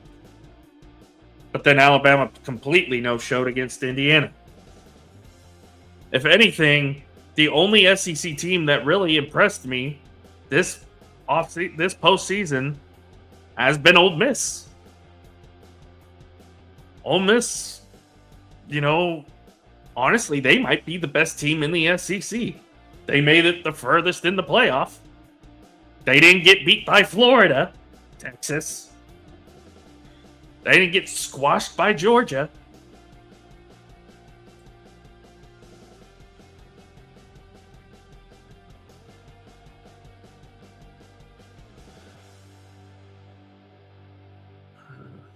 Speaking of getting squashed, looks like Oregon's going to have to punt again.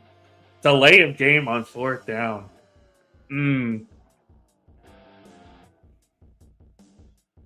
It just keeps going from bad to ugly for the Ducks tonight. Like, it's almost embarrassing to watch this team right now.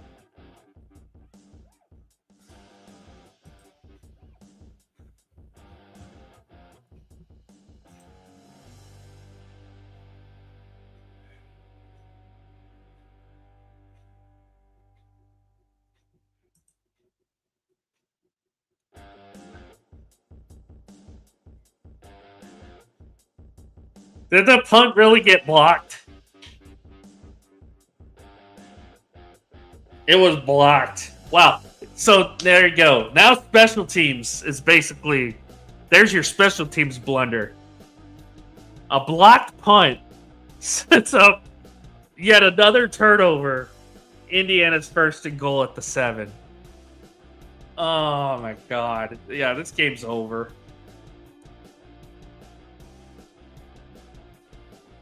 Oh, oh, Jesus.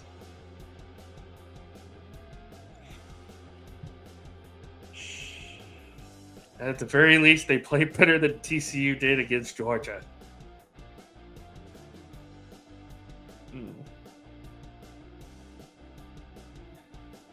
It's almost seemingly time to put the nail in the coffin.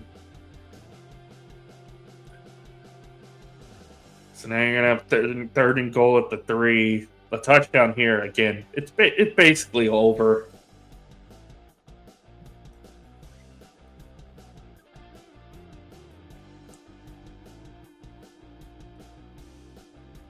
Is it?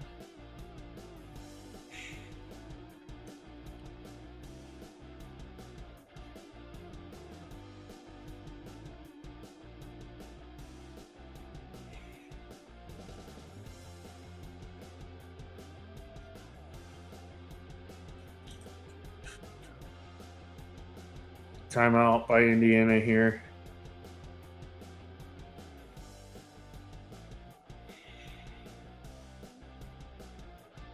See what they decide to run here on this third down. 11:41 left to go in regulation.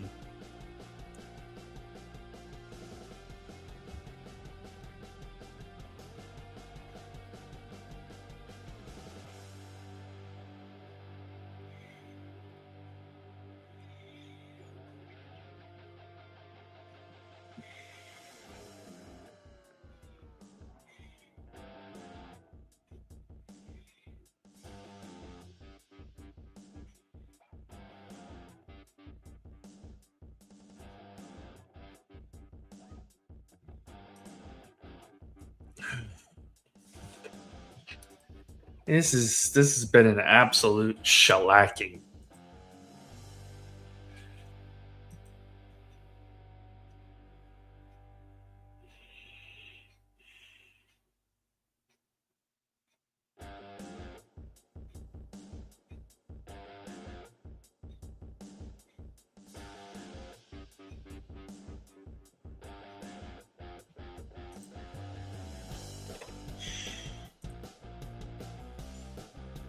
Hmm.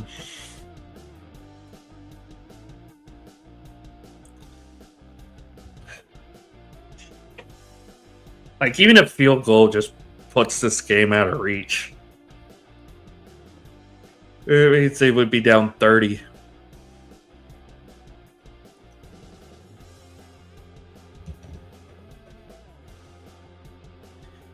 You would need 4 touchdowns and 4 2-point conversions. Well, maybe with one missed 2-point conversion, but still.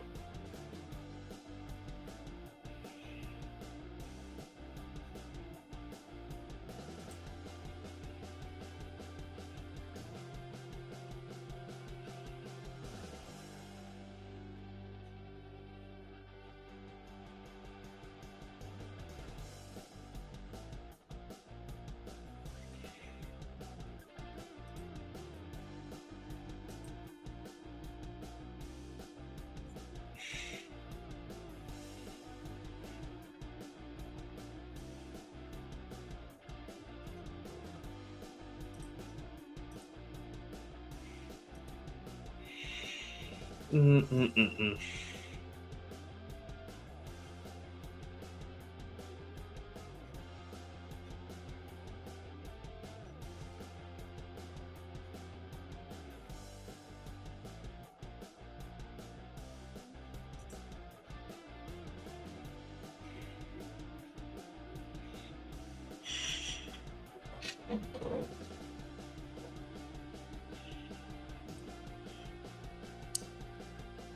Let's see what Indiana does coming out of this timeout.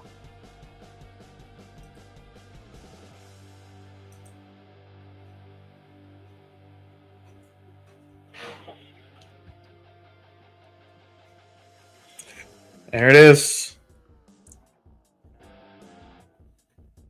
There's Elijah Sarrett again. Another touchdown. Second of the night for him. Fifth of the night for Fernando Mendoza.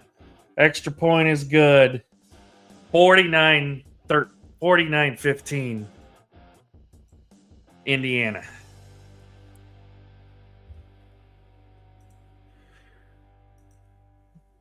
Unbelievable. Holy cow.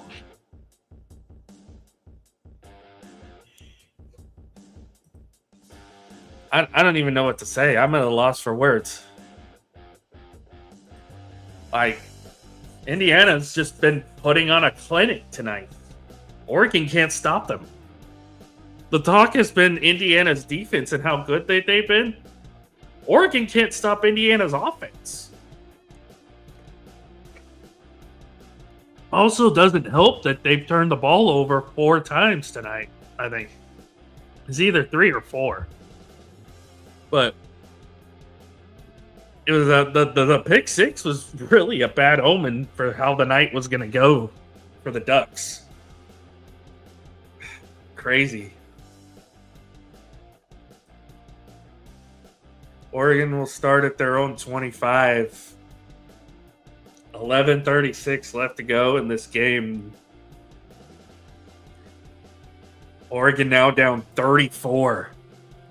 49-15.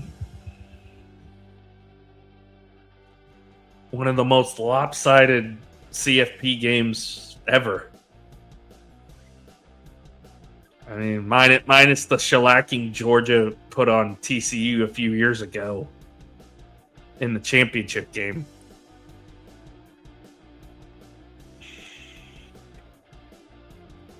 This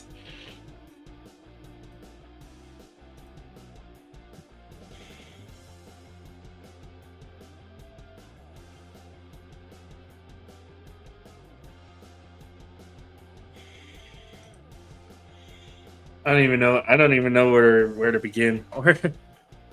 Oregon looks like the old Pac-12 out. Score your opponent in an 8 happen and outscore your opponent in an 8 happen. Yeah. It's almost like they're trying to play Big 12 football, old school Big 12 football.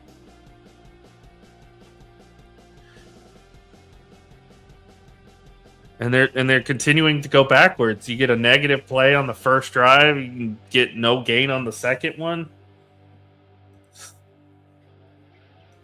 It's unreal.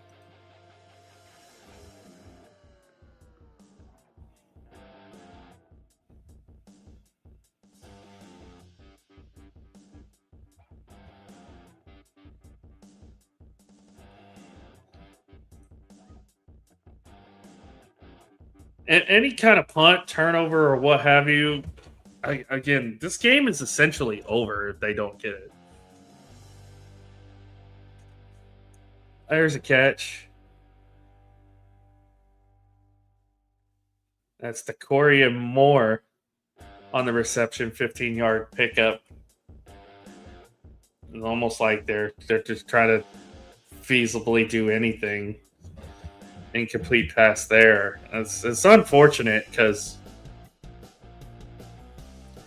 Dante Moore is considered one of the top quarterbacks coming into next year's draft.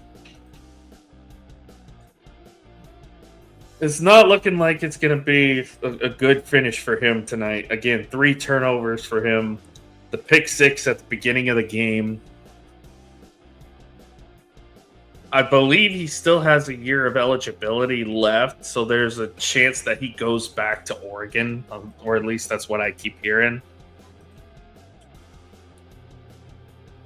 It's not. This is essentially Dante Moore's future in the NFL, especially if he goes to the Jets.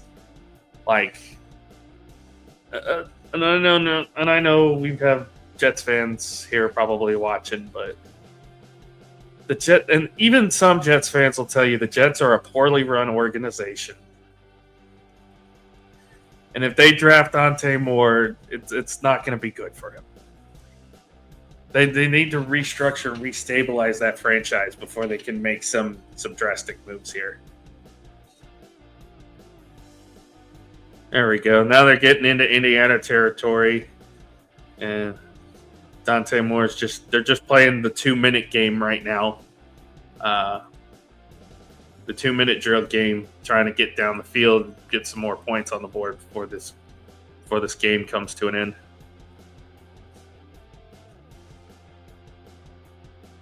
Positive attitude. I mean, you kind of have to be. It's kind of have to be. It's the nature of calling a game like this. Like, you got to say some stuff. You got to talk about stuff. Got to keep our audience engaged. You got to, be able to talk about things that are peculiar to the matter at hand. And again, if Dante Moore goes to the NFL draft, he's likely going to the New York Jets, unless the Raiders absolutely fall in love with him. He's going to the Jets. The rumor on that, Danny, is that apparently Joe Namath sold his soul to the devil for Super Bowl III to win Super Bowl III, and the Jets haven't won anything since. But at the very least, for Jets fans, you have the greatest upset in NFL history, which is the Super Bowl III upset. People nowadays are saying, "Oh no, it's the what is it? The Giants beating the Patriots, or what have you? The undefeated Patriots in the Super Bowl. That's the greatest upset all." No, if you're a true NFL historian, if you're a true student of the game, you're a true NFL fanatic. The greatest upset in NFL history is Super Bowl III. Because if the Colts win that Super Bowl, I'm pretty sure the AFL just dies right there. Because remember, the thought was the NFL is the superior brand.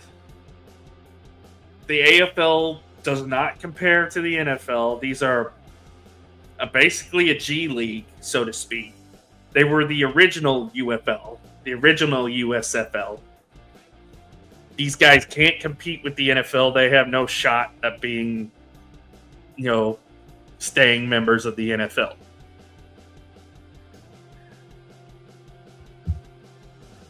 First Super Bowl, Packers destroy the Chiefs.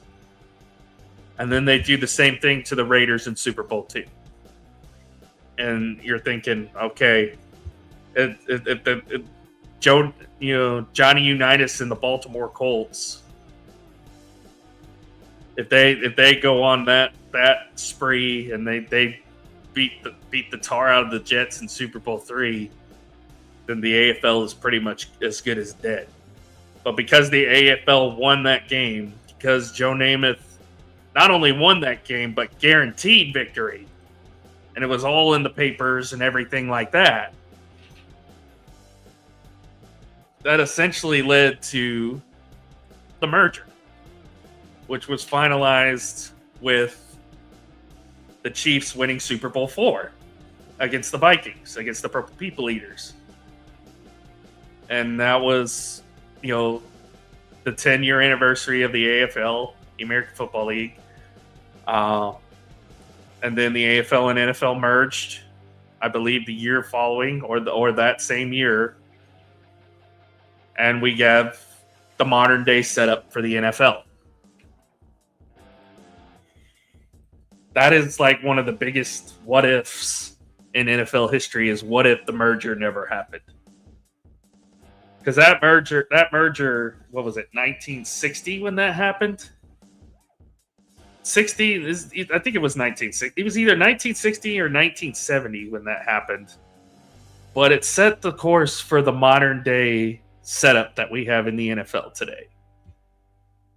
So, again, the Jets don't win that game, then the course of NFL history in its entirety is completely changed. So that's why you got to say it's the greatest upset ever. All right, so now we're about 8:28 left to go. Oregon's got a fourth down here. They're at the Indiana 35. 4th and 4. If they don't get this, again, the game is essentially over. 8 minutes to go. I don't see them putting up 32 points in 8 minutes.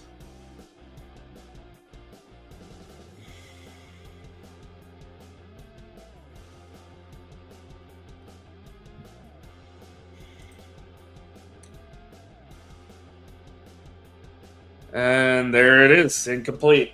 Indiana takes over, essentially sealing this game.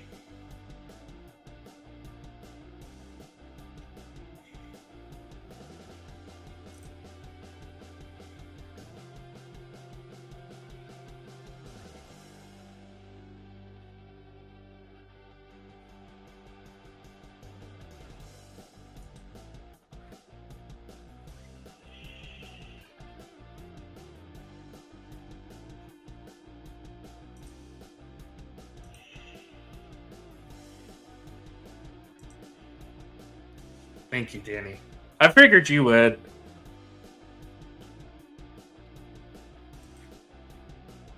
I know a lot of guys in the TGI Sports group are big sports historians and sports fanatics, and you know, everybody looks at me. Yes, I'm the young guy on the block, but I at least know my history well enough to know the significance of things like the Jets winning Super Bowl III, the merger, the strike in the '80s, all that good stuff. People keep debating on what's the worst trade ever in NFL history. It's the Herschel Walker trade. Jimmy Johnson basically fleeced the Vikings. It's like, or if you're a Vikings fan, yeah, that's probably the worst trade ever, because you get Herschel Walker, yes, but the Cowboys basically took everything that they got from that trade and built the Super Bowl dynasty. And then Jerry had to go and ruin it. Again, as much as I love Jerry Jones sometimes, I feel like him winning Super Bowl 30 is the reason why the Cowboys are in this mess. Oh my goodness. 26-yard gain there for Kobe Martin, a third-string running back, getting some love tonight. And he goes deep into Oregon territory now as they look to put more points up on the board.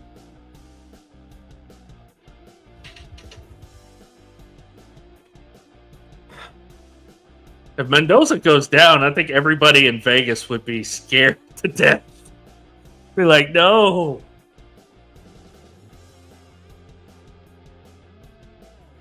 Yeah, Indiana should not have a starter right now. I think once you get this drive out of the way, potentially you're going to start sitting. I think you're going to start seeing him pull a lot of guys here pretty soon. Because like Kobe Martin here is a third string backup, so he's starting to get some carries now.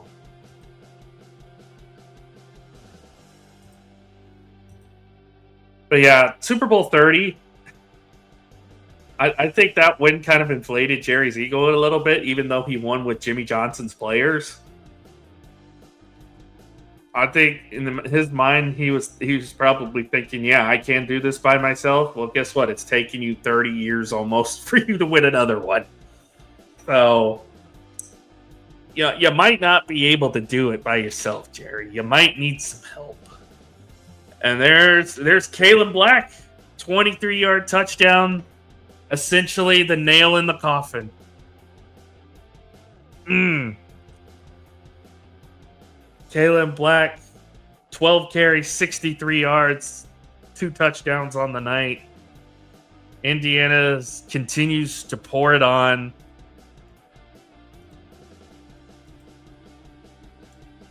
Kirk, I'm sure we're going to get the Kirk Cignetti meme of him looking straight into the camera with that menacing grimace on his face. Extra point is good. 56-15. Indiana.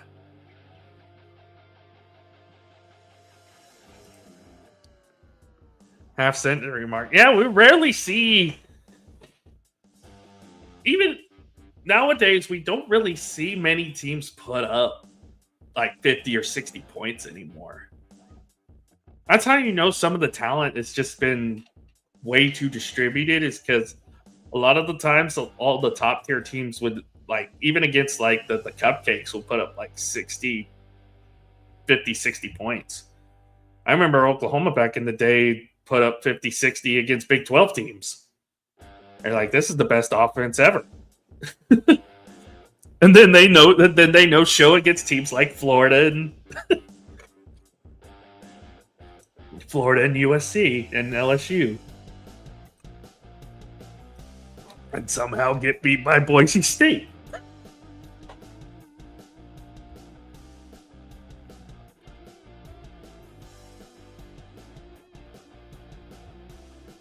Yeah, Oregon will start at the 25.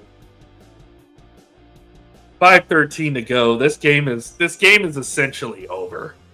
It's essentially over, except in time and concept.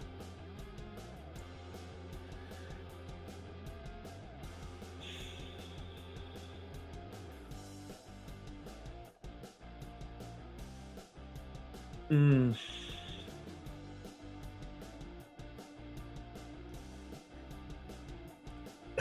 Wow.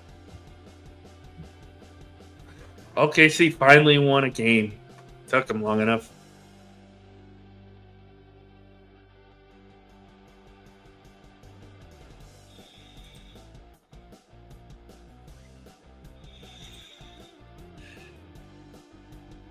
Again, thank you to everybody who's in the chat tonight. Thank you for hanging out with me tonight. It's been a great night. It hasn't been the best day for me, to be honest. Started out, again, I was coming off working at closing last night, having to get up early so I can pay some bills. Work wasn't that great, honestly. It was okay at the end, but it really wasn't that great. And I know tonight's game was kind of a letdown, but me getting to be on air kind of made my night. So thank you for allowing me to do this and be on. Shout out to Wit. Shout out to Jay. Love those guys forever and always. Shout out Scott, Averill, Bobby G, Danny, you, Michael, Paul, Keith, everybody who's been supportive of me in doing this for almost 3-4 years now. RIP to Dan Harris. Miss you, buddy. Thank you for giving me my opportunity, first and foremost. Thank you, Danny. I appreciate it. Hopefully tomorrow is better. It is Saturday, so I'm hoping tomorrow's a better day. Oregon's got a little bit of a nice drive here for Oregon.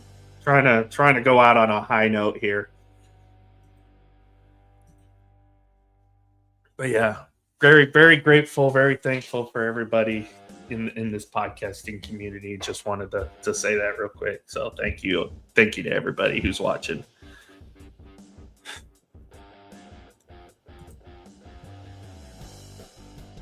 Also, Sam, Mr. First Down, one of my good friends in this community.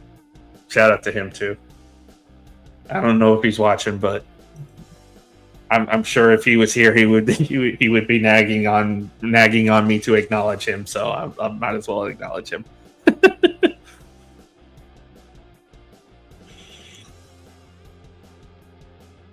3:10 left to go in the game.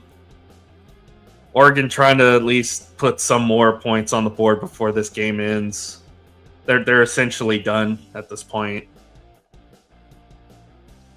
So while we got a moment here, let's get into the preview. I believe January. When is the national championship game again?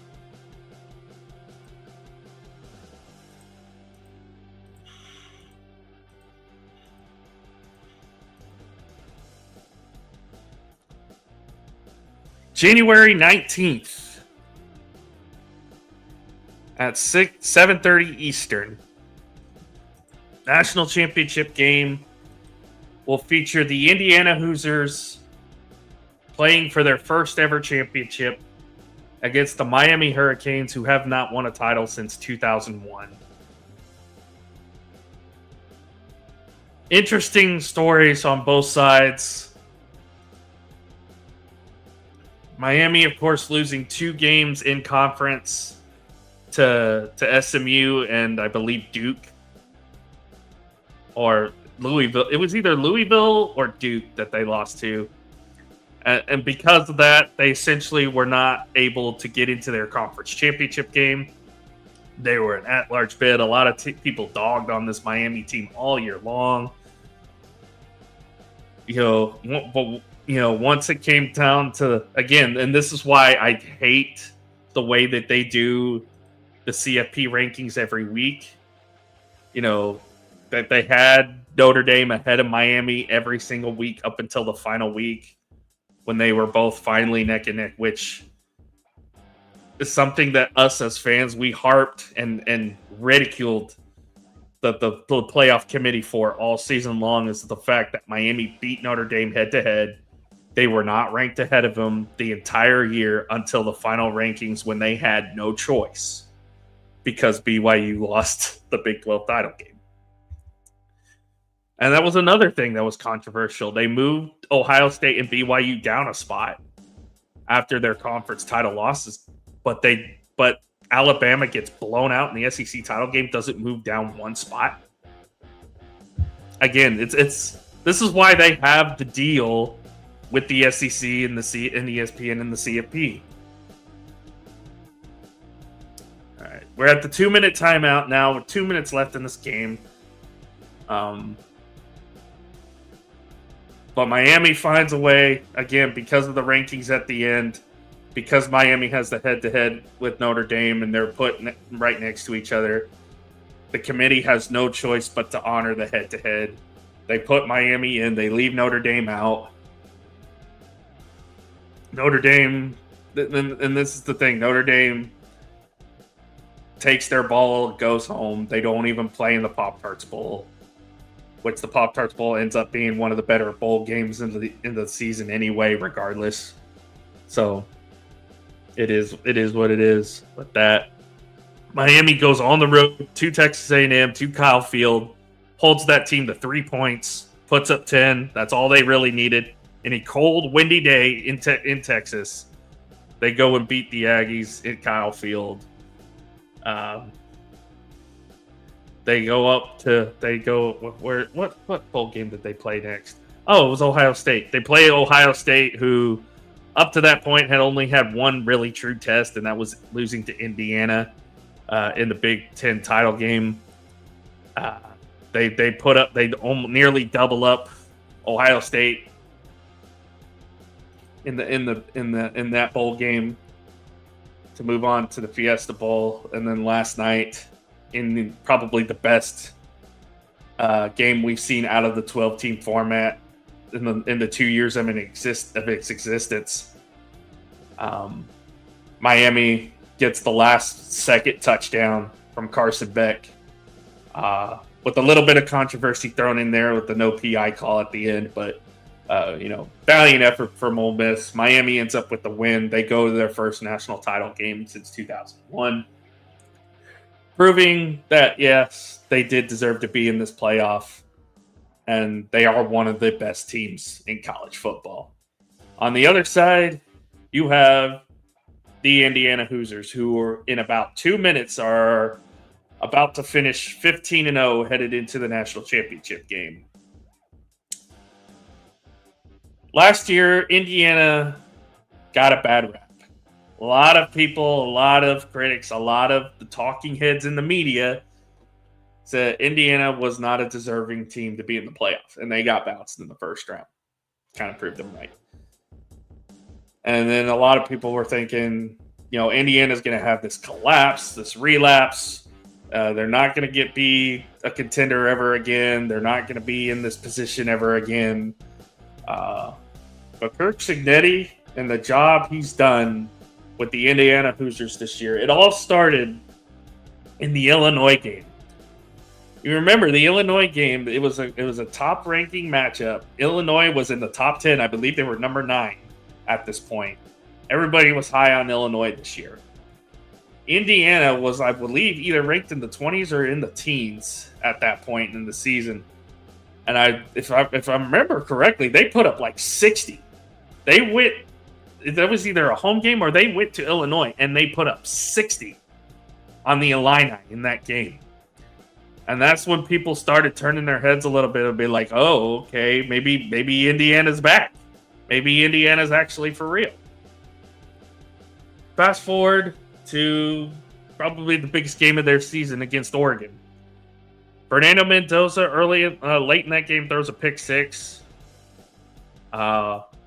Oregon continues to try to fight their way back in.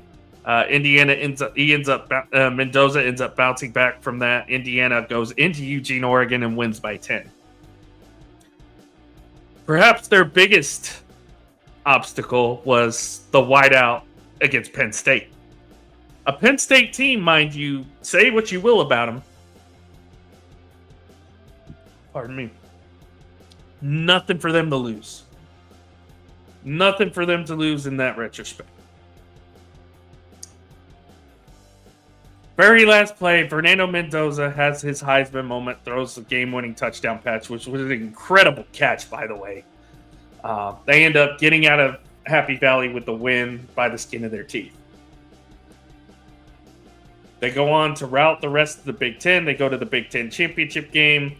Again, the talking heads and the media and all fandoms and yada yada said, Indiana has no shot to beat Ohio State. Ohio State's the team to beat. They're the best team in the country. Yada yada yada. Blah blah blah. Indiana's defense shuts down Ohio State's offense, which is really tough to do for any team, honestly. But it kind of gave teams like Miami the blueprint of how to beat Ohio State in this playoff. Indiana wins their first outright Big Ten championship. They become the number 1 overall seed. They're the top seed in the college football playoff.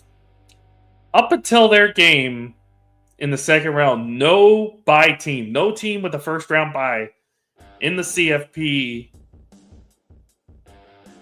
has ever won their game in their opening game. They were 0-6 going into that game. Indiana not only beats Alabama, they beat them convincingly in that game, becoming the first team as a bye team to win their CFP game. In fact, they're the only team that's accomplished that. And then here tonight, in a rematch against the Oregon Ducks, who they originally only beat by 10 the first time around, and it's tough to beat an opponent twice. They come out here tonight and they put up 56. 56 points on the Oregon Ducks tonight. An incredible program turnaround for Kirk Cignetti. And an opportunity and a chance to do something that has never been done in college football history. Have a 16-0 undefeated season.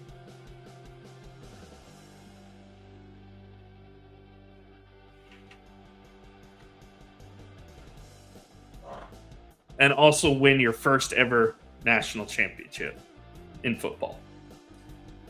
11th school here from Danny Fuller. 11th school to win both a basketball and football championship would be, that's an incredible stat too. Again, Miami and Indiana have only met twice. Both of those times were in the 60s. They're 1-1, one apiece. They have not met each other in the modern era of college football.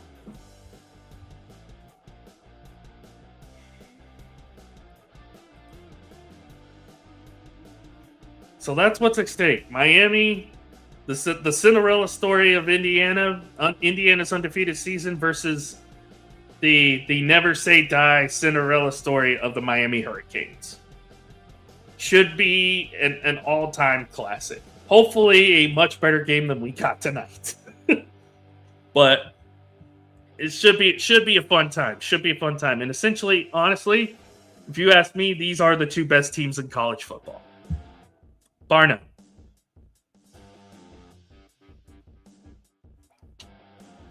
It's going to be an amazing game, I think. Oregon's going to put up a late touchdown here.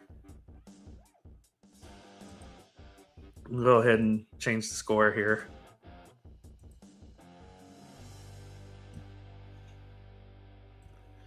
Oregon puts up a late touchdown. Extra point is good. They're not even going to go for two at this point. Game's pretty much over. 56-22. That's going to be your final score. Well, unless they call it back here.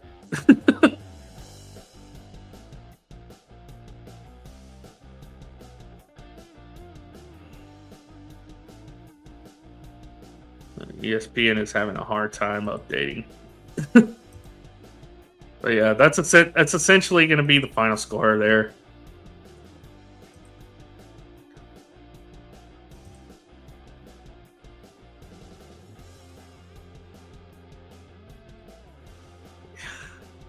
Again, the SEC elitists are trying to say, oh, 2020 Alabama would put 30 up on this team. Go to bed. Y'all just go to bed before you kill the rest of my brain cells. Please.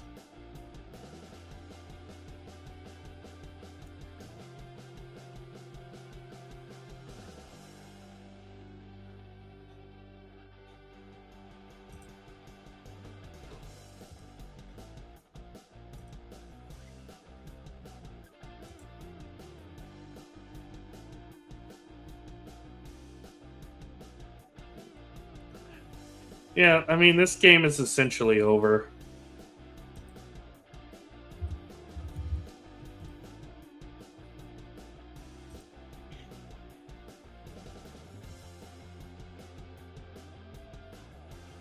There he goes. Mendoza takes the knee. Indiana's headed to the national championship game officially. Final score of the night.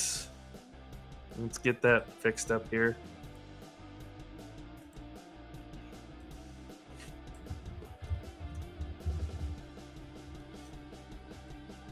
Final score of the night. Indiana 56, Oregon 22. A dominant performance from the Indiana Hoosiers. Unbelievable stuff from them tonight. Oregon, just too many turnovers, too many mistakes. It's unfortunate what happened, but yeah, January 19th. National championship game will be Indiana-Miami at Hard Rock Stadium in Miami, Florida. Essentially a home game for the Hurricanes. Go figure. Oh, man. That's going to be an interesting matchup. That's going to be a very, very interesting matchup.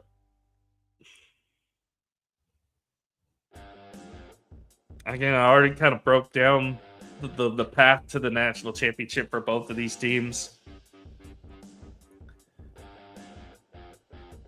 But, man. Yeah, what a performance tonight from Indiana. They're headed to play for their first ever national championship title. Miami's trying to win their first title since 2001. Shout out to Bobby G, by the way, my big Miami fan, and Keith Angle as well. Thank you again, guys, for hopping on tonight. This was an awesome night. Definitely made my night for sure. Hope you guys have a safe and wonderful night. I don't know if we're going to be live streaming the championship game because I believe there's just nothing on the schedule for me to potentially try to do that. I mean, I could check here real quick, see what we got for the 19th, but I mean, if possible, we could probably do it. But as it looks right now, we're probably not going to be able to do a watch along for the national championship game, unfortunately. Let's see here.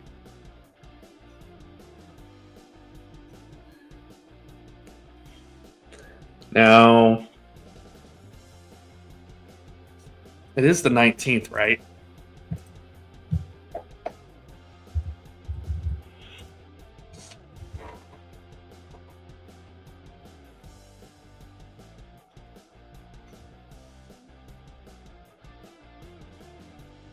Yeah, it's the 19th.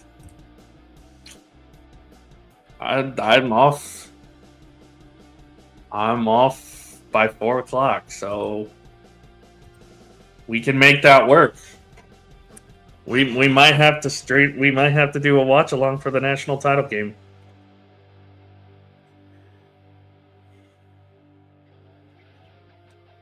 That might be a thing. Yeah, Sunday after Patriots Chargers, Scott and I are gonna go live, recap Wild Card Weekend, obviously except for the Texans Steelers game, which is on Monday. Why do we have a Monday playoff game?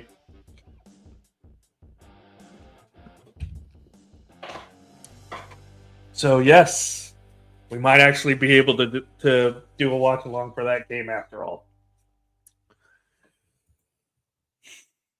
So we'll probably see you Monday the 19th, a week from Monday, for the national championship game between Miami and Indiana. Thank you again, guys, for watching tonight. Check out Lock It In, I believe it's going to be Sunday this week instead of tomorrow, obviously with scheduling stuff. So check out Sunday morning, Lock It In with myself, Tanner, and Scott. And then Sunday night post game after the Chargers-Patriots game Sunday night. So, yeah, we will see you guys then. Love y'all. Stay safe. Thank you again for joining me tonight. And I'll see you Monday for the next week from Monday for the national championship game.